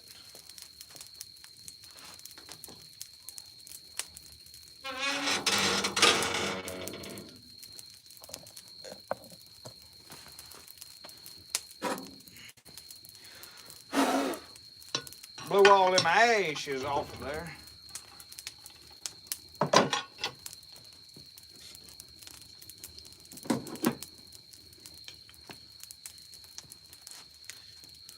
Tell you what I need.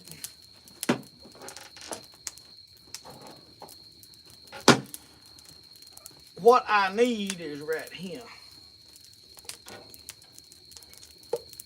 Oh, y'all.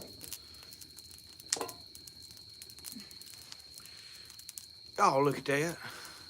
Just falling apart.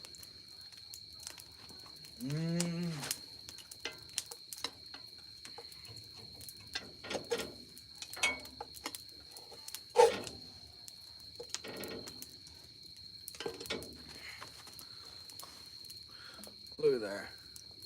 Look at it dripping, Tommy. You see that dripping off there?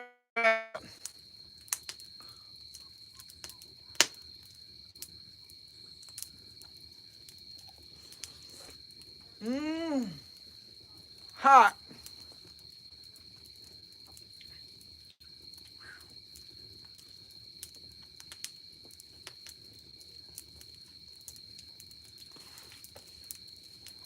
Ain't nothing wrong with that. That's ready to eat right there. Yes, sir. Somebody said they threw them hawks away. Said we feed them to the coyotes. I'm gonna tell y'all something. If the coyotes is waiting on me, they gonna starve slam to death. I ain't a feeding them. I'll eat every part of a deer. I like it. And I try to find the stuff like this that most people just don't think about eating. And is it good? Man, what you talking about? I mean, you got to look at them sweet potatoes laid off over in there. Now, granted, you got to know what you're doing. And it ain't really that hard. It ain't like, well, you got to be some great wizard at cooking. you just got to know that, hey, this has got some more gristles and stuff, and it needs to be slow cooked, and it needs to be cooked for a long period of time, which this ain't really that slow. That's pretty hot in there. But you put that lid on there, and it seals good around there. Well, it'll kind of pressurize in there, somewhat pressure cook, sort of like I did the squirrels. And you take a piece of meat that would ordinarily be somewhat tough, and it makes it where you can eat it. Mm. And let's talk about something else. We're cooking them on the bone. And that is one of the keys to this. A lot of people don't realize how much flavor is in the marrow in that bone. And as you heat it up, there's a lot of flavor that comes from a bone. Now, how that works, I can't really explain that. But I know when you cook a stew with the bones in it, like if I'm cooking a stew, I like to put chicken thighs in there. And I like to use the thighs for the reason I'll cook it with the bones in there. The chicken will come all apart. And then I can take a dipper and pretty easily dip chicken bones, the thigh bones, out of there. Where if you use wings and stuff like that, the whole chicken, you got a lot of little bones that it's difficult to get out. And some people that don't bother, bones in a stew don't bother me, but there's a lot of people that does. So I always try to get them out for the other people that'll be eating it. But now these sweet potatoes, I'm gonna tell you, them sweet potatoes is just almost, look at that, they're almost mushy. So that eat 'em raw seasoning, I put a good bit of it in here because I put it into the water, and then I put a little bit of salt, good bit of salt in it. Not an excessive amount, but and that eat 'em raw seasoning, I put a good bit of cinnamon in there.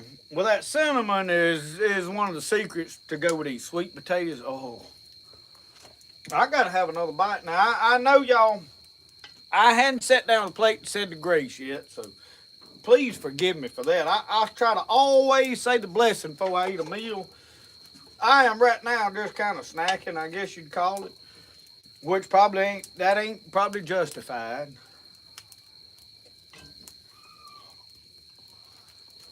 Woo, that's hot.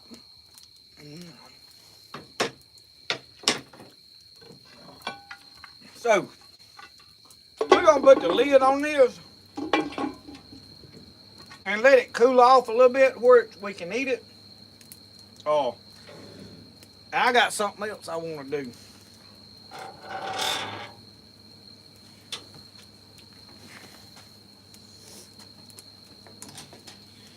So y'all hang on, I'll be right back.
All right, y'all, we fixing to try something that I hadn't never done. Y'all seen one of these before?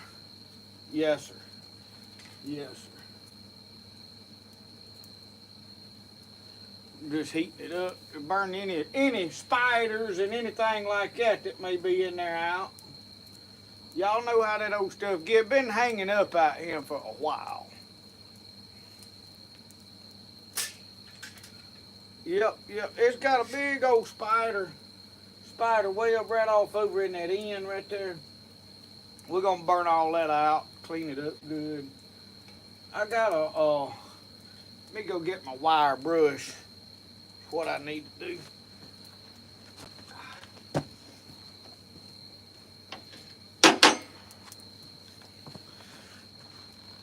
So I have actually never done this with this popcorn popper. I have been wanting to try it. We bought it sometime last year, and I never did get out here and pop popcorn with it.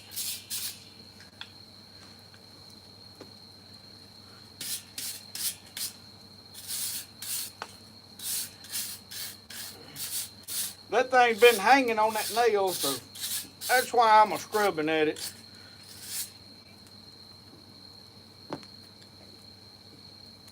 Oh, so I ain't got no heap of popcorn here. We just got a little old cup and got a little bit of popcorn in it. I don't know how long this is gonna take now. I don't have no clue.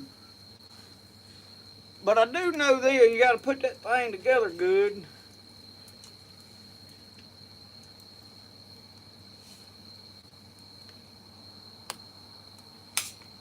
Oh.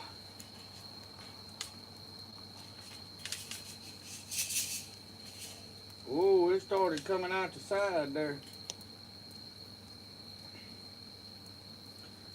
So this could be an eye-opening experience. I ain't never done. I can tell you one thing. It's kind of hot right here.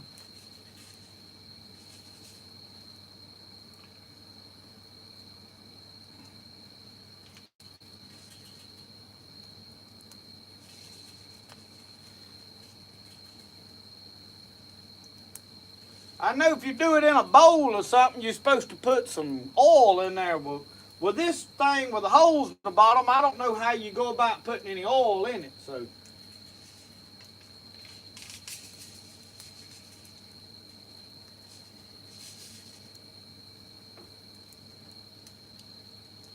And I may not be doing it correctly, y'all. I've never done this before in my life. But I figured the best way to learn was by experience. But I figured my hand will be done way before the popcorn pops. Oh, it's popping, y'all. Y'all can't even see, can you? Oh, what was that? See it? This is small popcorn now.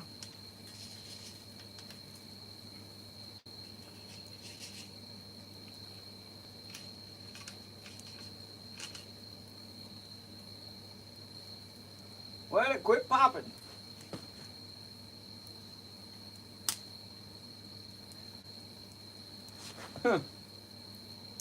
Little old bitty pops.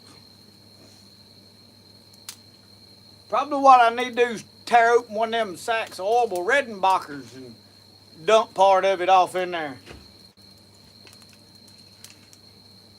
Well, there you are.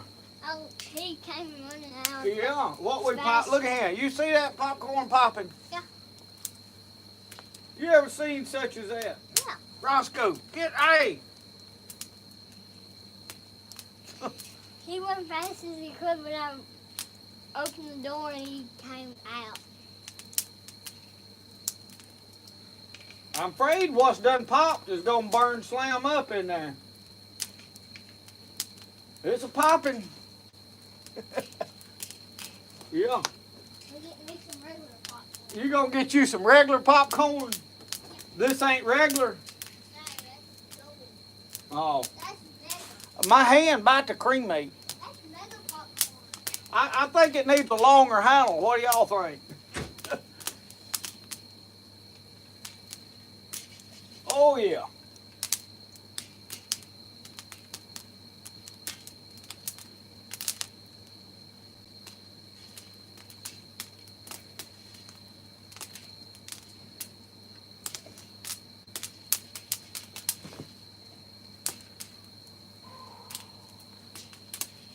Well, we got popcorn. It may be burned up before I get through. I don't know, but we're going to have popcorn. We're going to have an education right here. Probably gonna need some salt, Regan.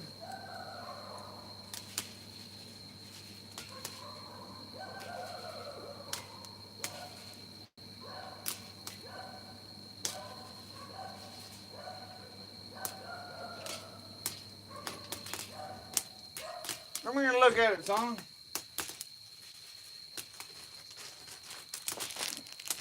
Hear it popping? Can y'all hear it on that camera? Can't hear nothing for that air conditioner down there running.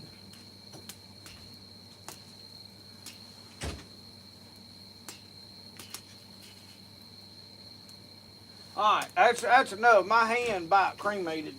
All right, oh Lord. Now I want to swing this around right here. You stay right there. I don't want it over in the fire. I want that to stay out here. You come on now. Come on, come on, come on, come on. I'm gonna have to get me something to.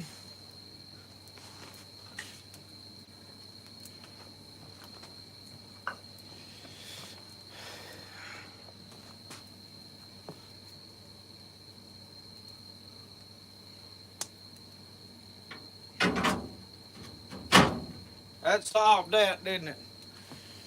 All right. Oh, I need to do one more thing. I need to steal y'all's cord that I got y'all plugged with, called my iPad about to die. Oh.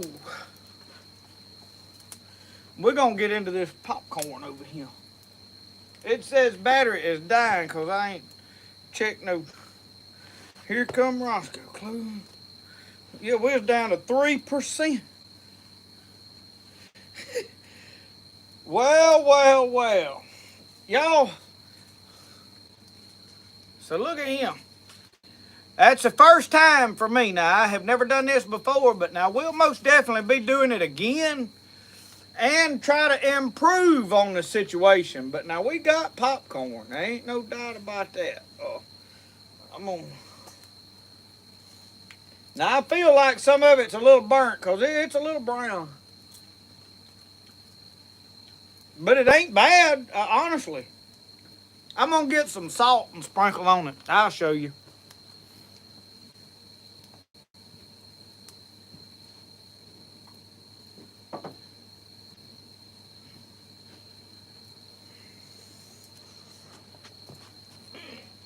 I got my eat 'em raw right here salt container.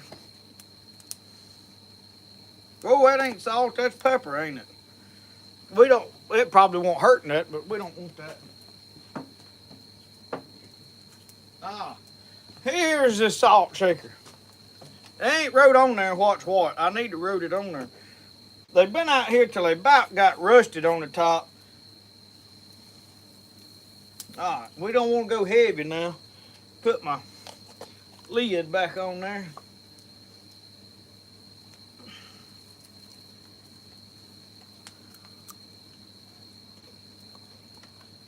Well, y'all see it good? I ain't half bad. Brody, you gonna eat popcorn? He went back in the house. See, now I ain't trying to hide some of it.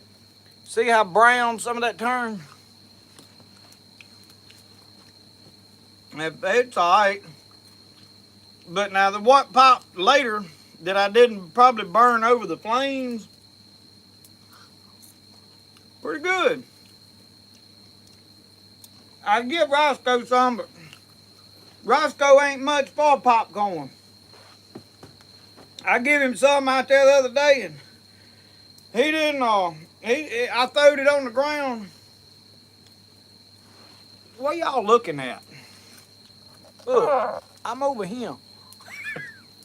I moved that thing up here closer. Anyway.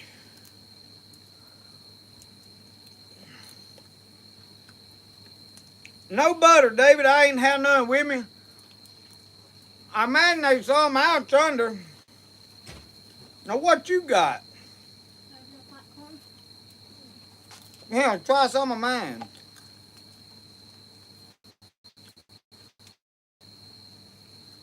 What do you think? No? He shook his head. He went and got that horrible Redenbacher's in there. He cheated. Yeah.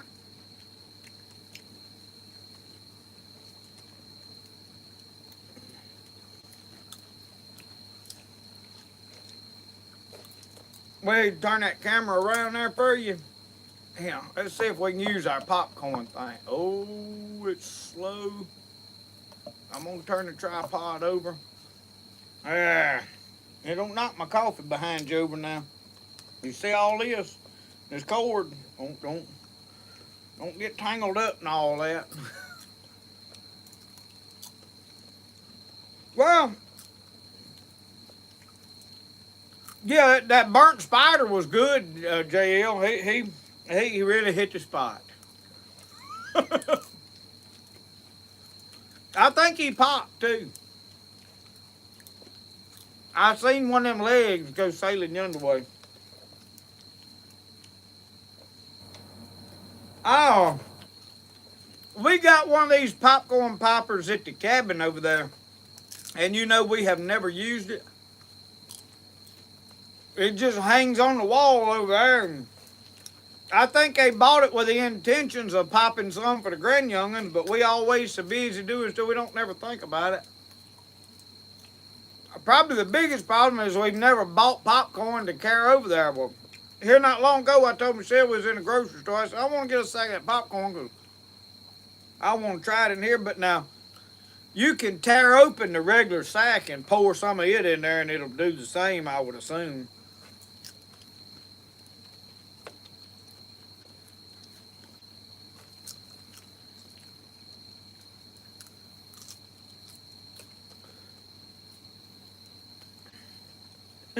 Randall Ross, you trying to do that speak to text?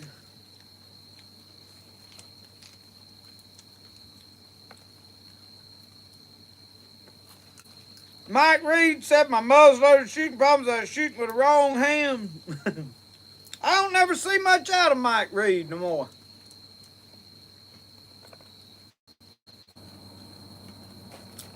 He done got scarce, I think.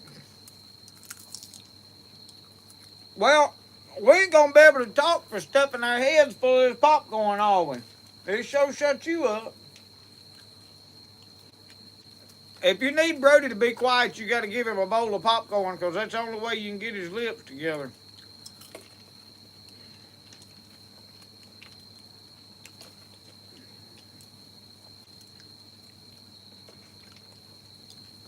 Well, now we popped this popcorn up country style, son. Hey, there ain't nobody done it no better right here than right there fresh over the fire. I mean, that's all right there. I'll be honest, it could use a little butter, probably use a little more salt, but when you're doing it for the experience, it's where it's good. I mean, if it wouldn't, I wouldn't keep eating it, obviously, but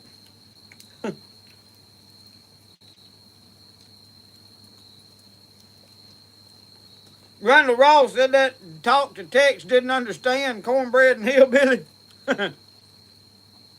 No, it don't. Brody done went and got the whole sack. Fill this part. You didn't want none of this? Fill this part. What? This part. Fill of it. Yeah. Why? Touch it. Hot? Yeah. That's how I got it.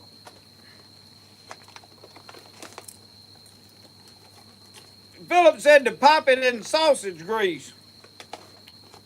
I mean, some bacon drippings would be good too. I'm not inside it anymore. You what? I'm not insider anymore. I'm an outsider. You an outsider? Yeah, we not yuppies, are we? We don't hang around inside. We sleep inside. We want to be out here where we can smell the fresh air. Yeah, buddy. Be in the outdoors. In the spirit of the outdoors, ain't we? Yeah. Have fun of our time in life.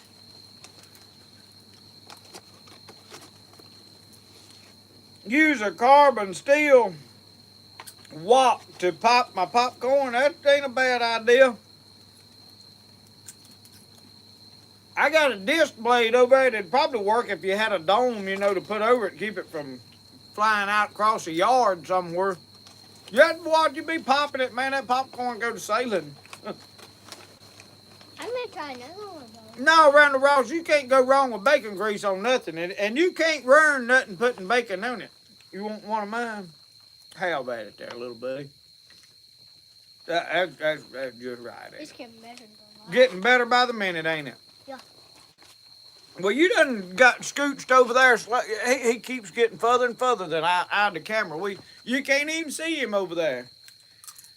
He's the superstar of the show now. People just tolerate me because I talk a lot, but now he's the superstar, you know. When he learns to write, he's going to start charging for his autograph.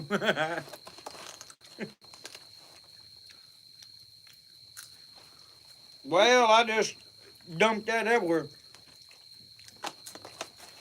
We're going to haul him uptown and prop him up on the parking meter and charge folks to get their picture made with him. There's one of your glasses. What? Well, do tell, done got my glass. And then it rolled all the way down in it. You can't eat popcorn without getting it everywhere. You get up out of the recliner and you find all kind of popcorn you didn't know where it went. It has dust on it. Mike thought I was mad at him. Lord, no. Why would I be mad at Mike? You literally ate dust. Ate dirt? Yeah, I do. On the platform.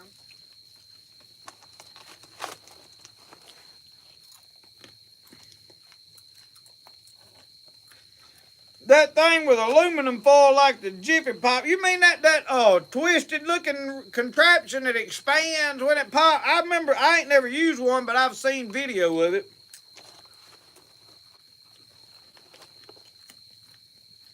Uncle Sasquatch said you can make dirt taste good with bacon grease. You take bacon grease and Tony Chachere's and, hey, you cook a pine knot and eat it. If you slow cook it and make it tender. Have to make sure you got your dentures in, though, because if you ain't got your dentures in, you're going to be in a mess. Well, we down to these little kernels. You want some more of that? Have at it, little buddy. You want any more? I'm finna throw the rest of it in the fire. I don't want to fill up on it. I'm going to work on that deer meat when we get in the house. I'm going to fill up on it. You going to fill up on it? Yeah. On this? You want me to pour that in your sack? Or do you just want to leave it separate? Just pour it in my sack. Just pour it in your sack. Well, we got some of it in there. There. Oh, that coffee done got cold. Let's put this thing back. Yeah, we're gonna have to hang that back up here on the wall. I got a well, what in the world? Dear Lord, I can't. That thing ain't gonna. I'll lay it right up there for now. Maybe it won't cremate. Oh, all right. What am I missing out on down here now?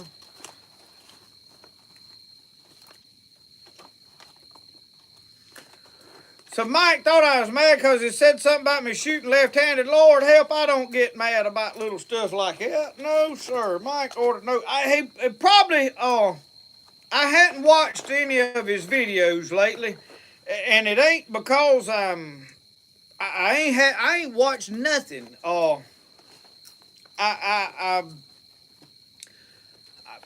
be honest with y'all. I ain't sat down and watched anything.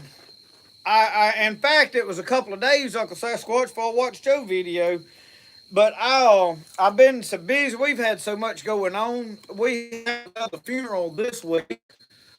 In fact, last week during the live, my wife come out and held a paper up that that her aunt had passed away, and it seems like here lately, every time we turn around, there's stuff going on, and then I've got all these projects going. I hadn't had time to come in. And then I'm working on my videos. So what free time I've got, I have spent it sitting in there in front of a computer editing videos. And I'll have to say, y'all, I enjoy the editing process. I never gripe about edit. I hear people say, "Oh, I hate editing video." I really enjoy it. It's relaxing for me to cut, snip, and see what I can do and cut, make them better. And I do realize a lot of my videos have been rushed as of late because I'm trying to get this done and trying to get that done, and I need to hurry up, and I have got to stop that. I have got to sit back and relax and let it happen. But I have forsook a lot of things because I'm trying to accomplish so much, and swapping over into the knife. I'm trying to push out knives because one ain't, hey, I need to make more money.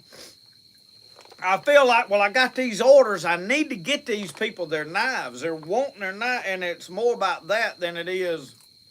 But now this week, after a couple of them been like, well, I can't pay for it yet, or either I can't figure out how to pay for it, and then some of them, you mess them, you just ain't hear from them for a week, and it's not anything personal. It gets frustrating, and I'm like, you know what? Let's back off. And I really want to get to where, hey, I make what I want to make, and then just put it on Facebook and like, who wants this knife? First come, first serve. And because I have had absolutely no trouble selling the knives.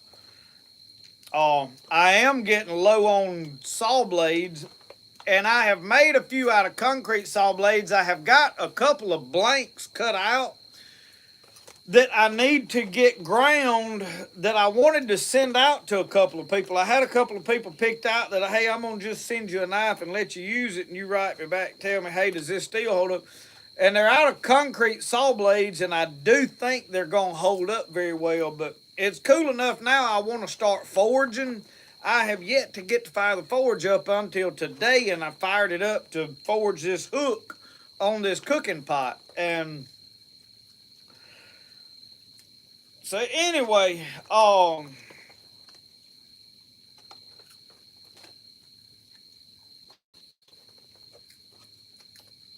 Joe, thank you. I take a lot of pride in my B-roll at the beginning of my videos. And I am working with new camera equipment. Now, the video I put out today, you can find out I was trying to catch people moving. And so a lot of it was dark. I didn't. In fact, I started filming.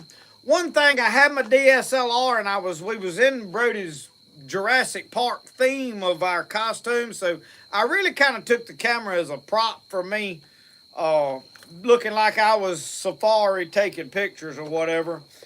And I started filming, and Alan Sibley and them took off on that song about backing the truck all the way to Birmingham. And that is a funny song. And I don't even know who originally done the song, but I sat down and started recording it. Well, I didn't have my microphone on that DSLR, so the audio was terrible with it. So I go put the thing on there, and you can tell I got some pretty good clips. But I was rushed trying to catch people moving and the focus, and it's less than ideal. But now when I can sit down and film plants and film stuff, I can do fairly decent with it then, and I enjoy making that B-roll. I like to find unique looking clips, and so I enjoy doing that. But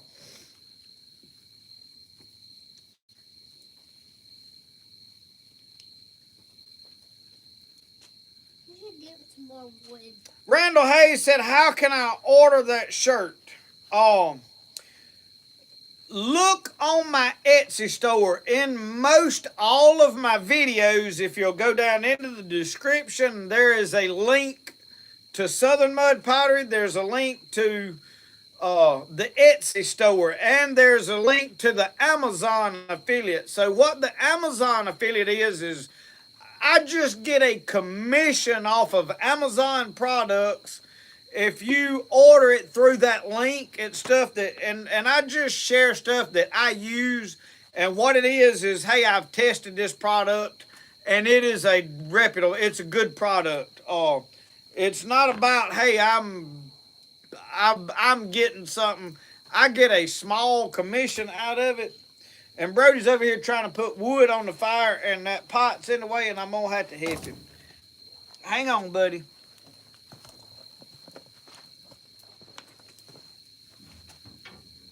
All right, now put your wood on there. He's got some tree bark. You didn't do a real good job there, Smokey Joe. It goes through it. Yeah, I'll help you out though. Here, let's get that bark on there. Let me get a stick of wood while I'm up doing this. Watch you.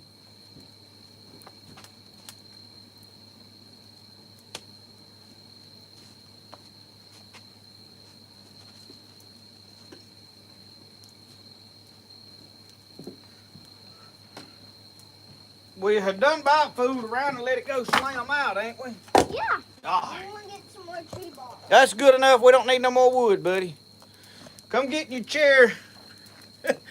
he likes taking them little chips of wood and throwing them in that fire. We get a lot of enjoyment out of this fire.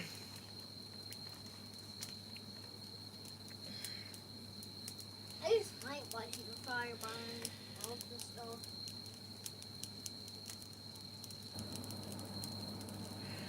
I did see Owen said he lost his dad October the 16th. I have been very fortunate. I have not buried anybody that I was immediately like really close to in a lot of years. Now we've buried my wife's grandmother last year. We buried her aunt this week. But now we've lost some dear friends out of the church in the last year. And it seems like there's been a lot of it, so I understand. But now I have been very blessed. I've not lost somebody that I am really, really close to in a long time. And it's very tough, and our hearts and prayers go out to any of you that have lost people. And I can name off a lot of people that in the last 6 months or so have lost loved ones, lost people really close to you. My heart breaks for you. It's a tough thing for anybody to go through. But it's inevitable. We live this life. We're going to go through and face those things, and it's important that we show each other love, let each other know that, hey, I may not know what you're going through. I may not feel what you're feeling, but my heart breaks for you. I'm praying for you. And, telling somebody you're praying for them means a lot to some people. It's not worth a lot to some people. Because, we praying for you. Well, that don't really change a whole lot. But it's the best we can offer you. And there is a lot of power in prayer. Don't take it for granted. It's not going to heal your loss, not going to make it go away. But if you can find some peace and comfort in that and knowing, what, God's got this in control, that's what it's all about. But our hearts do break for you. But Randall Hayes, there is merchandise on the Etsy store. And I did add today some long sleeve t-shirts to it. I did not add very many. They did not have good colors in the one. And I didn't have time to sit there and really mess with it much. So I'm going to get on there at some point and look. And I want to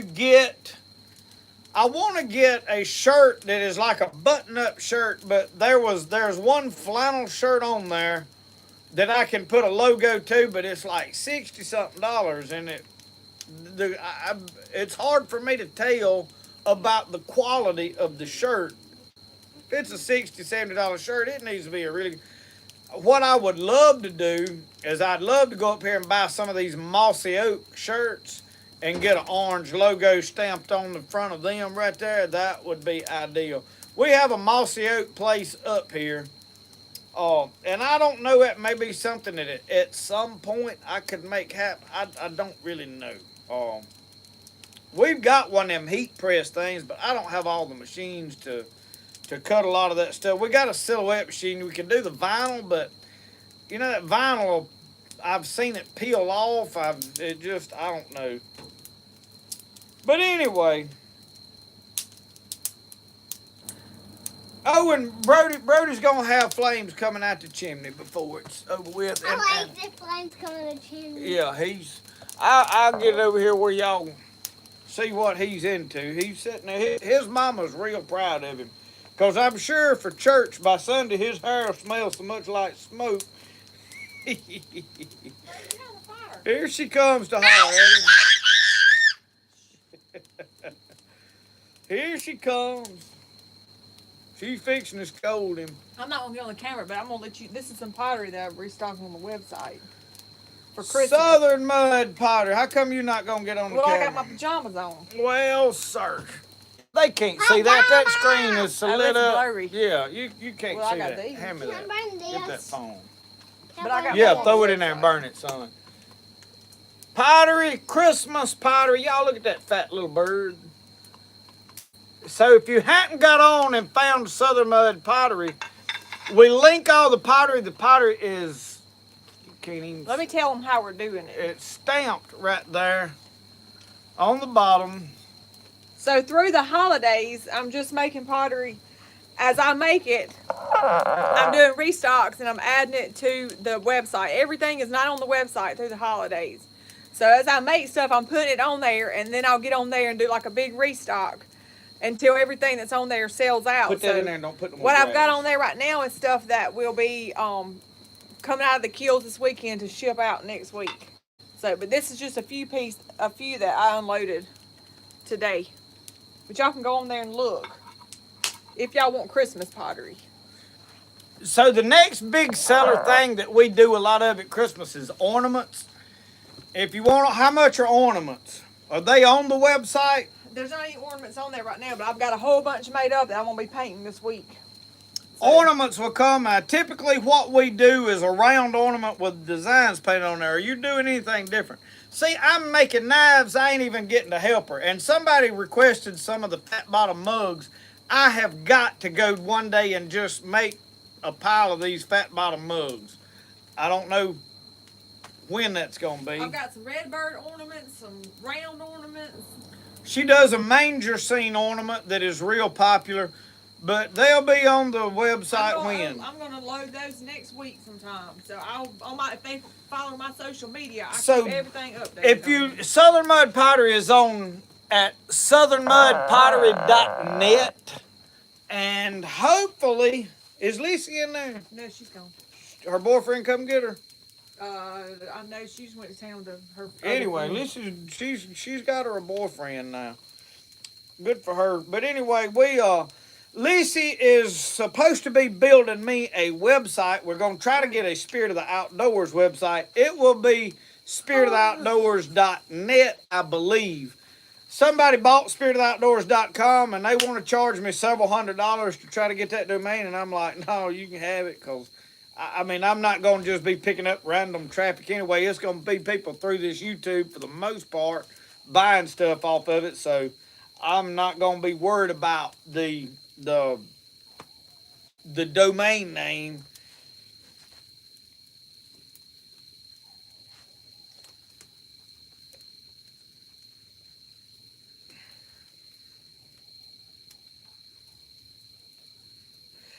I tell you what I need, Randall Ross. I've got to order me a new Uncle Sasquatch shirt, because I have filthied it. I went to put it on the other day and I said, man, I hate to even wear this. I mean, I done got it nasty, but I like the shirt. That hatchet I like.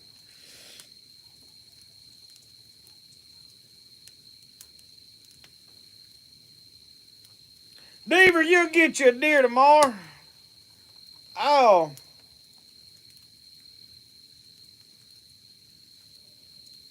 Yeah, he gonna wet the bed tonight, Mike Culpepper. There ain't no doubt about it, playing in that fire like that. I know good and well the sheet. We'll have to put a garbage sack under the sheet, won't we? Is that what we need to do tonight? Yeah. He said yeah. He does. Lord, Lord, Lord.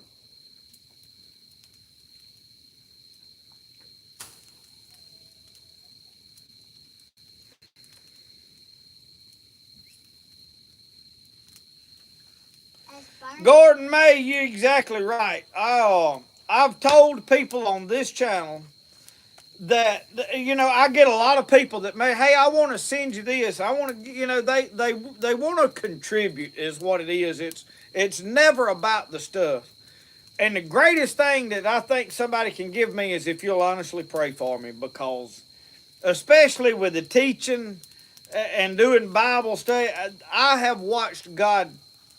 I say watched. I have gotten reports back that God has really moved in some people's lives that don't normally go to church. That they have just, you know what, I'm going to start going. I'm going to, you know, and I'm honored that God can work through me to touch somebody's life. And with that, I have fought some battles. And you get stuff, it's like tonight when the people pile in that, oh, you don't need to celebrate Christmas. And Brody, stop that. Don't put that down out there. Don't throw no more junk in the fire like that. And you deal with that kind of stuff. And a lot of it, you know, these people don't realize that the devil is using them for evil. And they think they're trying to do good, but you're creating confusion and chaos and all this kind of stuff. And you know, I respect if somebody don't, if they feel confused. We've had people at our church that did, I just ain't gonna come to do the trunk or treat, and I don't think we need, you know, I respect that. If you don't want to be able to do not, go be a part of it if you feel strongly about it. And I'm serious. But God, the devil does not give peace and joy. And Christmas brings a lot of peace and joy. Now, granted, Christmas can get out of hand dealing with presents and being about the stuff and being about money. And yes, it can become a problem. But Christmas itself, just the spirit of the season, is about giving to others. It's about giving to people and appreciation and thanks and doing for others. And that spirit of giving, I respect. That is why I have no problem with sticking Santa Clauses up all over everywhere.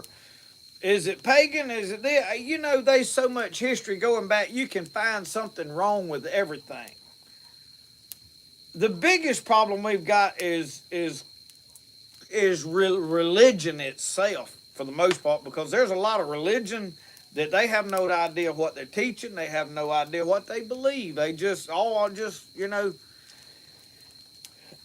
if your heart is in the right place and you're doing something for the right reason, the Bible says, for him that knoweth to do good and doeth it not, to him it is a sin. God looks at the condition of your heart and your reason for doing things. That's like people giving. If you're giving for the right reason, God's going to bless that. If you're giving so you can be seen, given, and be recognized, God sees that as well. And that's the same way with these holidays. Yeah, and I get people that they want to pour their negativity out. I just tune it out. I am not going to argue with that kind of stuff. You know, if you feel strongly about it, good for you. Start you a channel and you get on there and tell everybody all about how bad it is. But don't get on mine and start trying to preach it, because I don't allow somebody to get on here and get in the comment section and start creating confusion that I disagree with, because this is my show and I will regulate it. And it's not because I'm ugly or I can't tolerate negativity or I can't deal with it. I can. I just did, you know, so when God convicts my heart about something, I'll adjust my teachings to that. But I'm following him and not other people's opinions. So that's why tonight, when all that negativity started happening, you seen them people disappear. They didn't just leave. I turned them off. I ain't got time for all that mess. You know, and I respect their opinion. I'm not going to be ugly to them about it. There's no reason to be. But he knows why I'm doing what I do. And he knows if I'm doing it for good and for the right reason, he's going to judge me according to what's in my heart, just like his spirit. He knows if his spirit is inside of a person or not. It don't matter what they tell you. It don't matter what they broadcast. God knows what's in the heart. He looks on that heart. And usually we can look at the fruit of a person and tell what's in their heart. It's not my job to judge them according to it. I can look and say, well, I know what they're about. I'm going to leave them alone. I'm not going to go tell them, hey, you're going to hell because of this. I don't do that. So, yeah, Philip Greer, I have too. And you get on here and preach, and I contribute a lot of that as to why my channel has not exploded and been like, okay, I got 100,000 subscribers. One of the reasons this channel has not really grown is because I do a lot of different stuff. So the algorithm struggles to put me in front of the right people at times.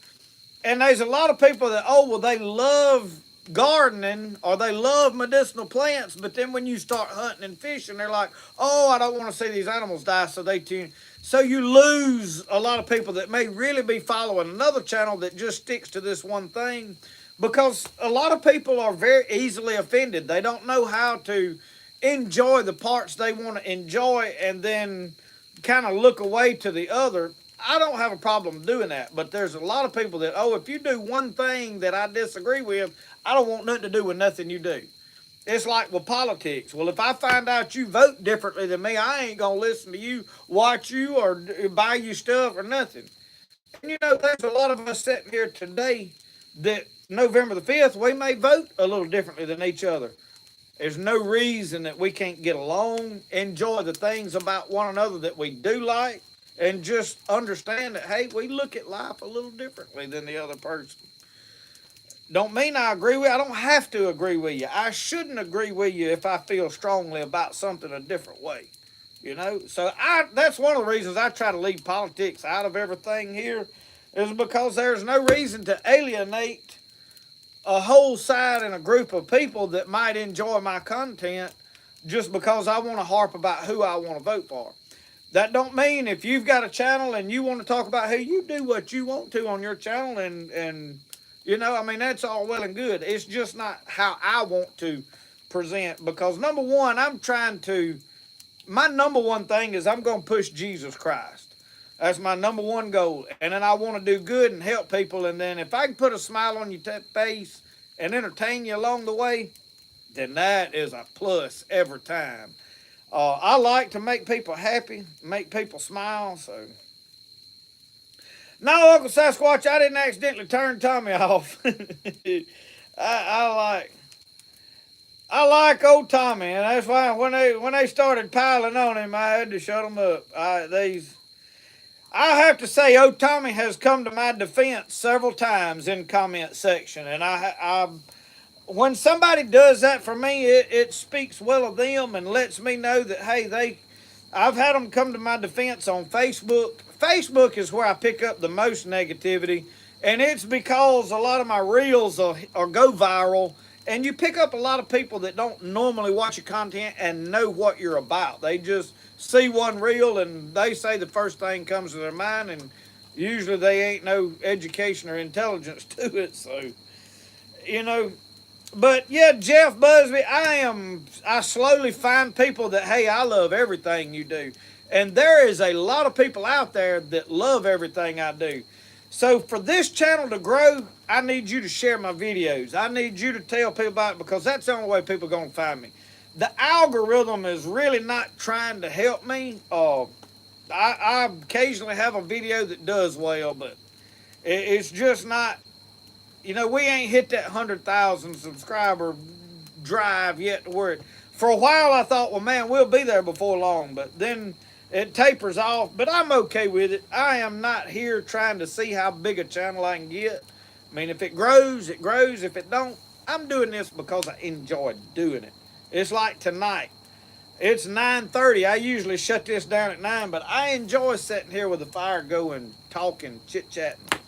And one of the things I did want to bring up before we shut all this down is the politics side of things. I don't do politics here, but we've got an election coming up. Y'all, I don't know what's going to happen. I don't think nobody knows. It could go south no matter who wins this election. It could go smoothly and everything go hunky-dory and we all be all right. Let me do one thing right quick before I sit here and talk too much. I had to move my I had to move my pot out of the fire because of a little boy, so I want to make sure that's warm when I go in there to eat. So I've swung that back around in there for a few minutes. But what I was going to tell you is, don't matter which side wins this election, the opposing side most likely is going to riot and throw a fit, and we don't really know to what extent. It could get really bad. So my suggestion is you need to have a way to cook that's an alternative to power in case they was to shut power down, in case you was to not be able to go get food. The supply chains could get very limited, and hopefully whatever happens will kind of blow over within a month or so, hopefully in a week or so. And they may not nothing happen. I don't want to be trying to scare people. Fill your vehicles up with gas before this election. Have your propane bottles filled up just in case. You know, the stuff that you need to procure food, to be able to take care of yourself. Make sure that right now you've got the ability for a little while that I can take care of me. I'm not huge on prepping. I think skills and is more important. And trusting in the Lord is more important, because God will take care of us if we really put our trust in Him. He's proved that to me. But He's also given me enough common sense to be able to foresee that, hey, things might be bad for just a little while here. So I'm gonna take a few extra precautions just to make life a little easier on me for a little while, because I can make do with nothing. But I want to be where, you know, if it does go bad and I can't leave the house for a certain amount of time, I can take care of me right here. And I'm not going off to get into no protesting and no bunch of junk going on. If they rioting in towns, I will be well clear of there. There ain't no reason in this world that I got to go there unless one of my young'uns got kidnapped and was drugged there. I'd go get them. But aside from that, they ain't much that could drag me to a town with a bunch of stuff going on, because I'll sit out here and eat weeds out of the yard for a while. I got plenty of turnip greens down there, and I can eat out of that freezer for a while. And if the power goes off, I'm going to eat real good for about a week till that stuff starts running. So anyway, I just wanted to mention that. We need to you know, kind of mentally be prepared, but go vote. Whichever way you vote, do this for me. Don't just vote based on your first-hand emotions and based on something second-hand information you saw on Facebook. Stop and take into consideration what you believe and what you think is right, and decide which candidate you feel like is going to do the best for us all and do the most good. I see some flaws and I see things that I disagree with on both sides. But I have to lean more one way than the other, because there's just some things that I just can't go along with. So you need to sit down and consider what is your strong beliefs and what do you disagree with or agree with. Don't just vote based on, I hate this other person because of this or because of stuff I heard. If you really feel like, hey, I hate this one candidate, ask yourself why, and know that it's factual information that you're basing that off of. And then here's the next thing. If you know people that are voting different than you, they're very outspokenly voting different than you, we don't have to hate those people, okay? We've got to help those people. We've got to reach them. Let's try to move past all this hate stuff, because that is what's destroying our country. It's not the opposing side from the way we vote. They're having an effect, but the hate that is coming between us all is what the big problem is. And if we're not careful, that hate will divide us to the point that none of us can get along, and it destroys the nation that we live in. And y'all, I love this nation. This is the greatest country. It's got its problems. It's got its problems throughout history. It's got its problems now. This is still the greatest nation on this planet, bar none. And I love it, and I want it to do well. I want everybody in it. I don't care what skin color, what nationality you come from, what country you come from, if you was born and raised here or if you just moved here. If you're here for the right reasons and you're here to better your family, I love you, and I want you to be blessed. We all got to get along, y'all. So anyway, I just wanted to say that on this live because I'm not going to do a video talking about that stuff. But we'll be voting before we have another live, and I pray everything goes well. I pray everything goes smooth, and do pray for this nation. Pray that God's will be done above all things. And you know, God could allow it to all go south for a good reason. He said everything works together for good. He didn't say everything was good. He said it works together for good. It has a purpose. So, you know, there may be a reason that things need to get tough for a while to get some people's attention. And if that be the case, then we're all going to have to endure it together. So I just wanted to mention all of that, and I want y'all to know I love each and every one of you. I thank y'all that tune in and sit here for 2.5 hours and watch me talk, cook. I try to share you parts of my family, and I appreciate all the love and support that y'all give me. At times, it's overwhelming that people think so much of me because y'all, I'm just an everyday old country boy out here. Enjoy living life and doing what I do. I'm just like y'all. I get frustrated at times with little things that don't amount to a hill of beans. But we all get frustrated about little things. We move past it. I try not to take things out on anybody. So it's like tonight, these people that I've turned your comments off know that I still love you. I'm not mad at you. I just prevent confusion and prevent arguing and let it be. I still love everybody, whether you think differently than me. We'll see you next time. Remember, the best way to do things is the way you like to do it. We'll see y'all. Y'all have a good one. Good night.